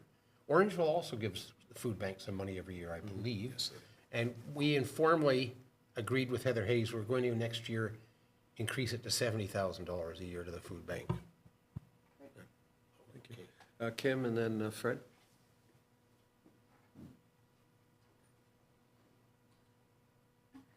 Thank you, your mayor. Yes, we do, thanks to Councillor Nix, who our deputy mayor Nix, who got us going on this. We have been collecting food at the both Winterfest and at the Halloween party for the food bank, and it's been quite successful. I'd love it to be even more successful, but it is one means. And I also know, I think this is what my colleague here is about to talk to you about, is that Melanchthon presently has a food bank challenge on at the moment. Yeah. And I think that's something worth looking into and maybe promoting on our website and seeing what we could do to perhaps win that challenge. Well, But, can we take credit for the $3,000 worth of food from Costco that was delivered yesterday? Absolutely. Fred? So yes, I was going to mention that yesterday I received word from Melanchthon that Melanchthon Council has formally challenged all Dufferin municipalities to a food bank challenge from October 1st to November 29th. Okay, and if I could just add, your worship, the person who delivered the food yesterday was a Mono resident. Okay. Yes, but Ralph, you're next. I have no reports. Linda? Thank you, Mayor. Yes, I was going, as a RAC, we had our RAC meeting, and we are all excited about our children's Halloween party, which has been mentioned a couple of times, on Sunday, the 27th of October. But we need volunteers this year. So in addition to bringing it, we're going to have the food collection as well, and there's a nominal charge this year of $5 per kid. But what we really need is volunteers, and it is such a super fun event. And you get to dress up, and you see all the little people, and everybody just beams and is so happy. It's a terrific, unique thing that Mono offers. And so please, anybody who's listening, including everybody in this room, step forward and volunteer for a great day. And of course, speaking of food, we also, Dufferin this Saturday, just tomorrow, is having the Dufferin Farm Tour, which if you are in any wondering about food, it's a fantastic event, and the cost of it is a donation to the food. You just bring some non-perishable food items and get to go around to all that. So that's my report. Thank you. And Elaine, sorry, I skipped over you. Go ahead. No worries at all. So just to go back to something that Fred was talking about, in my other work, with DC Moves and DCEC, you can look that up, we actually combined our forces with a campaign that was being led by the Guelph Poverty Task Force. It was a petition to send down to Queen's Park, because really, food insecurity is not the problem. It is income insecurity that is the problem, as Fred was alluding to. And those numbers have not been changed for, 20 years. And so inflation, of course, nobody's seen any inflation in 20 years. And so actually the petition was signed in Dufferin County throughout the agencies that I coordinate with. And it was delivered by our Green Party leader to the Queen's Park. It was a special resolution, so it had to be delivered in paper. And I am waiting to hear what the result was from that. So it was offered for our local representative to deliver, but in a partnership to get this delivered, we sent our petitions down with all the other community petitions with the Green Party leader. So food insecurity is an income insecurity issue. OW and disability is are contributors to that and big time. So keeping people poor so that they can't eat is not a good plan. Also, those of you who pay attention to the basic income challenge that is being faced here across the country, that is getting national attention, and also a living wage. So those are a number of things to pay attention to. Everybody deserves to have food. Thank you. And somewhere to live. It's Thank you. sort of ironic that we have the money to build a tunnel under the 401, but we don't have money for this. Or Highway 413. Well, exactly. Okay, going to staff. Les, anything? Okay, thank you, Your Worship. The clerks earlier this week sent the council an email on the budget schedule coming up starting next month. He's also made arrangements to post the schedule on our website. Just to give council a little heads up, the first meeting, October 8th, Recreation will be presenting their capital and special and projects budget. I'll also have from administration capital and special projects. The October 22nd will be public works and transportation for capital projects, and hopefully we'll have a discussion.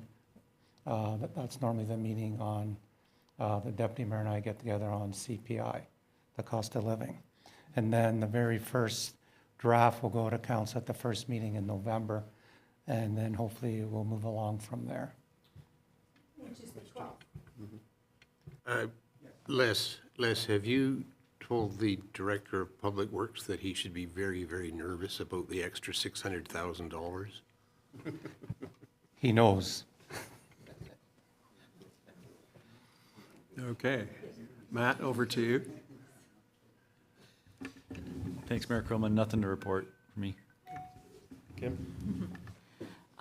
Just following up with the Halloween party, to date, we have 49 people registered for the party, and that is without any social media advertising yet. That's strictly as a result of the newsletter going out, and so we hold off on social media advertising to give our residents an opportunity to register first for the Halloween party, to make sure that they have an opportunity to come. But we will be going live, or we will be going to social media as of Monday to let people know about the Halloween party. So I'm sure that that number will increase. We can take up to 300, which is our normal number. This year, we are charging $5 per person. Under the age of 2 are free, and the reason we went to that was to hopefully alleviate the number of no-shows that we had. In the past, we had a full registration list. We ended up having to turn people away who tried to register, and we couldn't register them because we were full. And in the end, people on the list that had registered didn't show. So we're hoping the $5 will give them a little more motivation to be there for the event. As our treasurer has let you know, the Recreation Department right now is currently preparing their capital budget, getting that ready for you for a presentation on October the 8th. We'll see what that brings. Deputy Mayor Nix.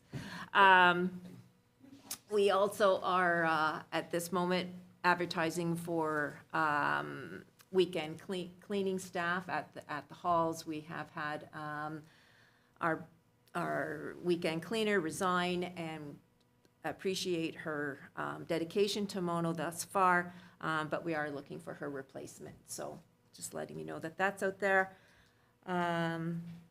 Also, I'll be coming to council very shortly with reports about last year's ice rinks to see whether or not council wants to rethink the monies that they took out of last year's budget for ice rinks. I'll bring you some numbers. We did keep some good data this past year for you to have at your fingertips, so that if you may possibly want to reconsider that, you'll have the numbers to think about it. And last but not least, there is a Present Ontario grant program that is out there. It is a grant program that has 2 streams to it. It is for either renewing or replacing old recreation facilities or building new ones. It is a 50-50 split grant, and I was looking at that, and the possibility, however, with it being 50-50 is because we are a community of less than 20,000 people, we can ask for special consideration and possibly get a 70-30 split as opposed to a 50-50.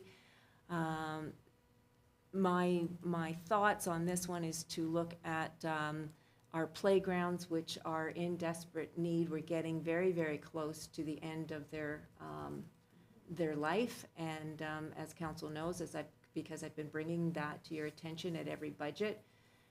So my thought is to put in an application for the playground equipment at Purple Hill Park. That's still one of our playgrounds that is inaccessible. It has a sand surface, and it has also got a number of pieces of equipment that we can no longer replace when it breaks down, because it's just, they don't make the equipment anymore. So that would be my suggestion that I would be looking at. The grant has to be in by the 29th of October. And that's the end of my report. Fred. Further to all the discussion about upcoming budget meetings, as council knows, we did tentatively schedule a special budget meeting. So I'm looking to council to see if they want to hold that special meeting, to confirm that, set a time, and we'll start promoting it.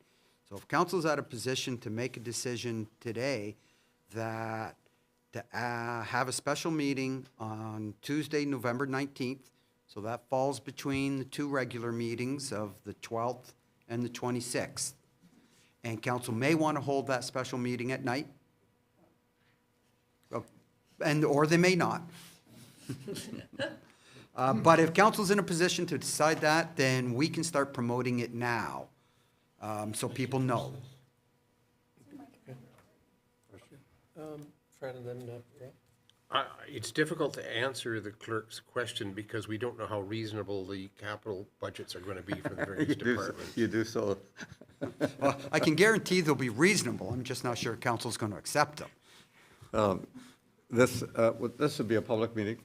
This is typically a meeting where council dedicates most of it towards receiving public input. Yes, and it's in addition to the other meetings to discuss the budget.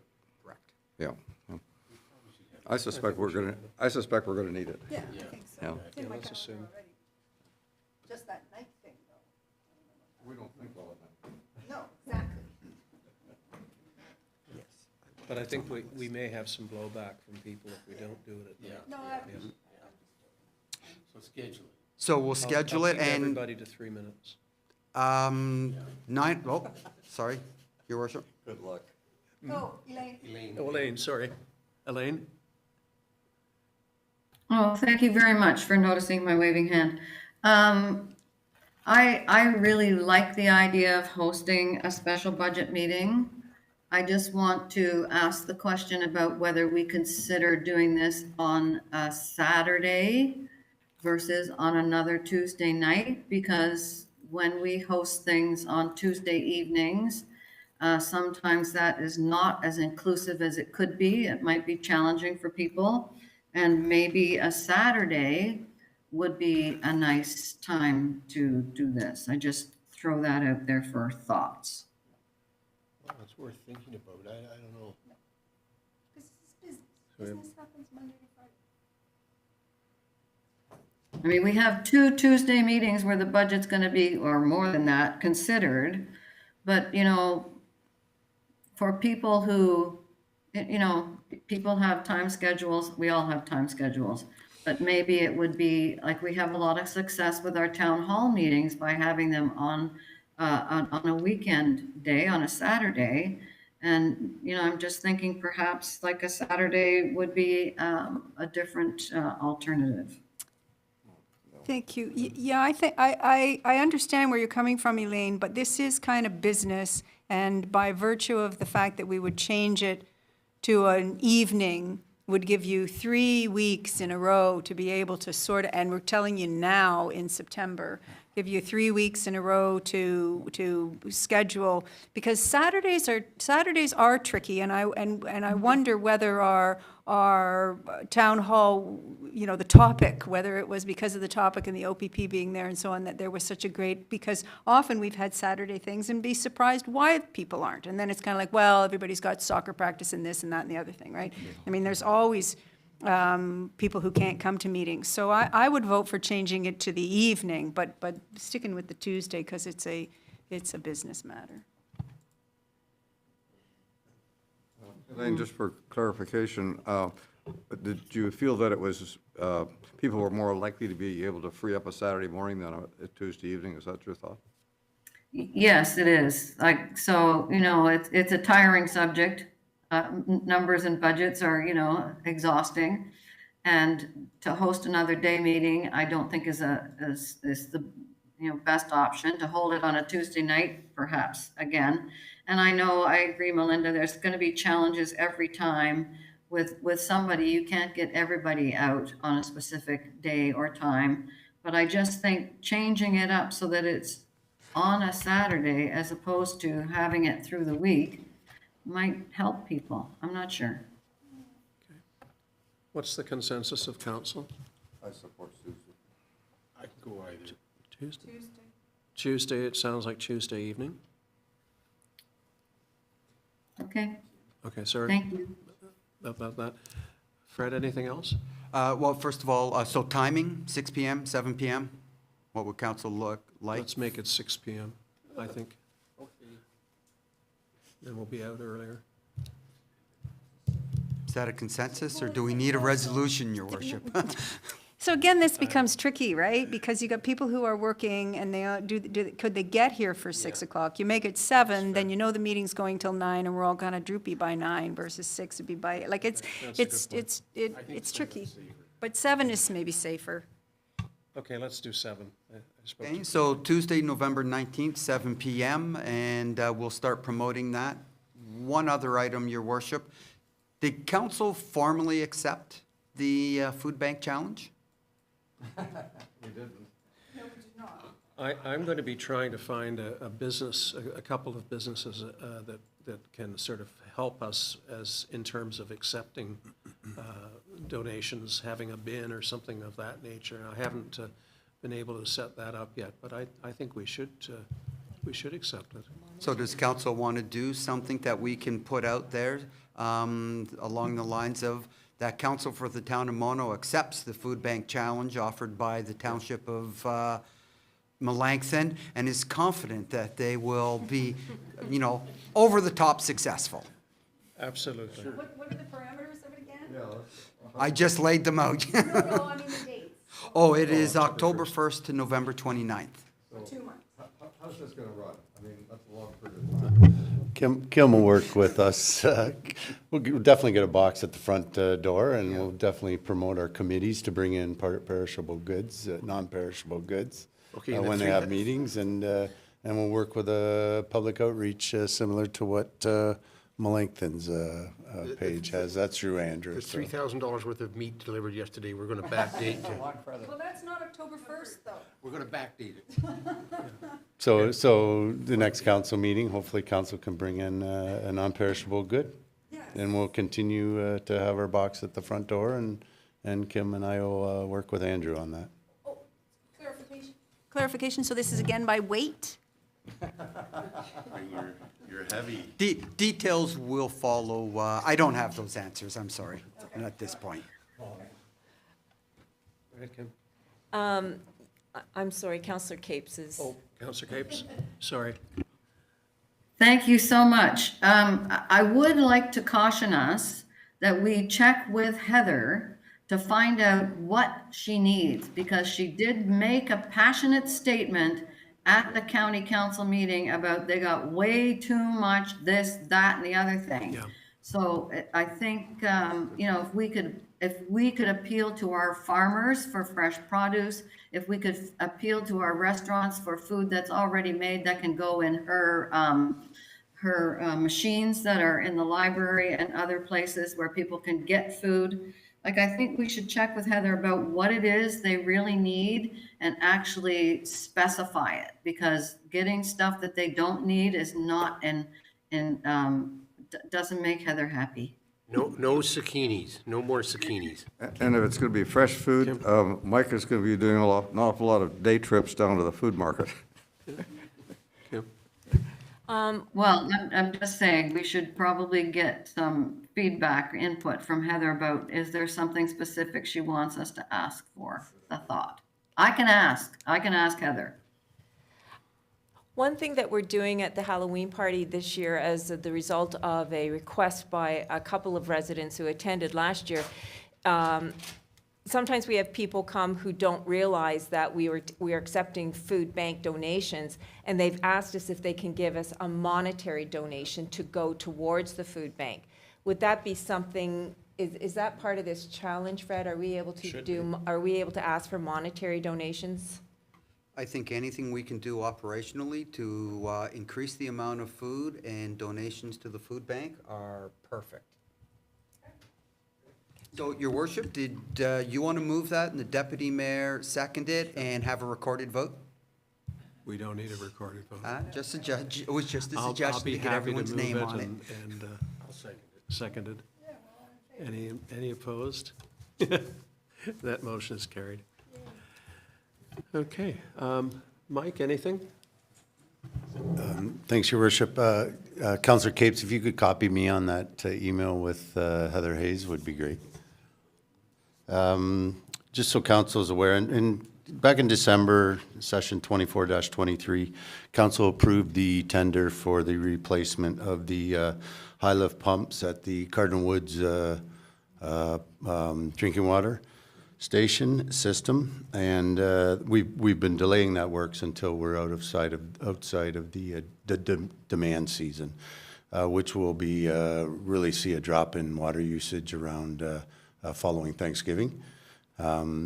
And the project was awarded to Evertex, and they will be commencing on the week, I believe, of August 20th, the week following Thanksgiving, October. So what has been discussed as in preparation for worst case scenario, and because of the works, and Cardinal Woods is a pressurized system, and we will have 2 pumps offline while we put in some new inline valving to ensure that we can shut down the entire system, and doing some upgrades with respect to the pump replacements. So we will be we'll be putting out a public outreach program for water conservation request. It won't be similar to the failure of MW3 that we had a couple years ago, but we will be asking residents to be conscious. We haven't worked on the wording yet, but we'll be letting know that there's capital upgrades occurring and that water conservation is appreciated. It's not a mandatory, but it is a precursor to if there was ever an issue.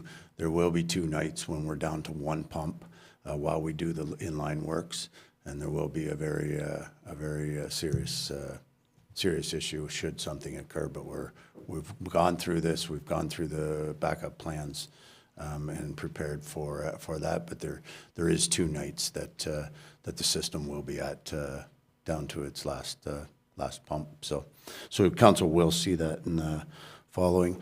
Probably the end of October, as I told council a year ago, I will be bringing back the results of my review of the service delivery review that was prepared, and I will be some of that may be in camera, and some of that may be the majority of it will be definitely public facing, and I want to incorporate that as part of the budget discussions for 2025, obviously.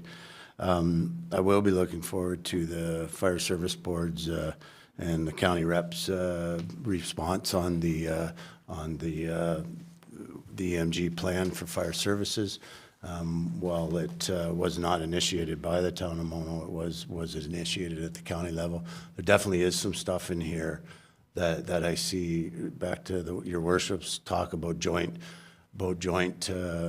purchasing, joint educational programs. There's multiple levels of educational programs, and I'm still getting myself up to speed with respect to Mono's responsibilities to our public outreach through the Fire Prevention Act. So it'd be interesting to hear from the chiefs and or the council reps on those boards when the chiefs have had a chance to, or the fire service boards have had a chance to look through that document. So at the end of August, staff had their 2nd annual golf tournament. There was staff employees. There was 15 of us and approximately 20 for dinner, and that was all paid for individually by staff. So just there was no impact to the residents, but we had a good turnout with close to 20 for dinner, and that's the 2nd annual for that. And tried to. She didn't win this year, like she did last year. She didn't win this year, but anyway, it was great. It was a great event, and it's working good, and continuing it. So. Okay, good. We're finished. Let's go home. I have a motion that we introduce and give the necessary readings to a bylaw to confirm the proceedings of Council of the Town of Mono in session 15-2024 held on the 27th of September 2024, that it be signed by the mayor and clerk, sealed and engrossed in the bylaw book. And I see Councillor or Deputy Mayor Nix is moving that. And notices of motion. I do. Elaine, do you have a notice of motion? Okay. I have a notice of motion that at the next meeting, I'm going to bring a motion to appoint Ralph Mangtalo to our Climate Change Committee, because I think we need eyes and ears and his energetic self there. So I'm going to bring that next meeting. So I have a mover for the motion just read. Do I have a seconder? Councillor Mangtalo. Any opposed? That motion is carried. And I finally have a motion that we adjourn this meeting at 10 past 12 in the afternoon. And a mover, Councillor Davey moves, seconded by Deputy Elaine. And any opposition to that? And it passes. Thank you very much, everyone. It was a very good and successful, I think, meeting.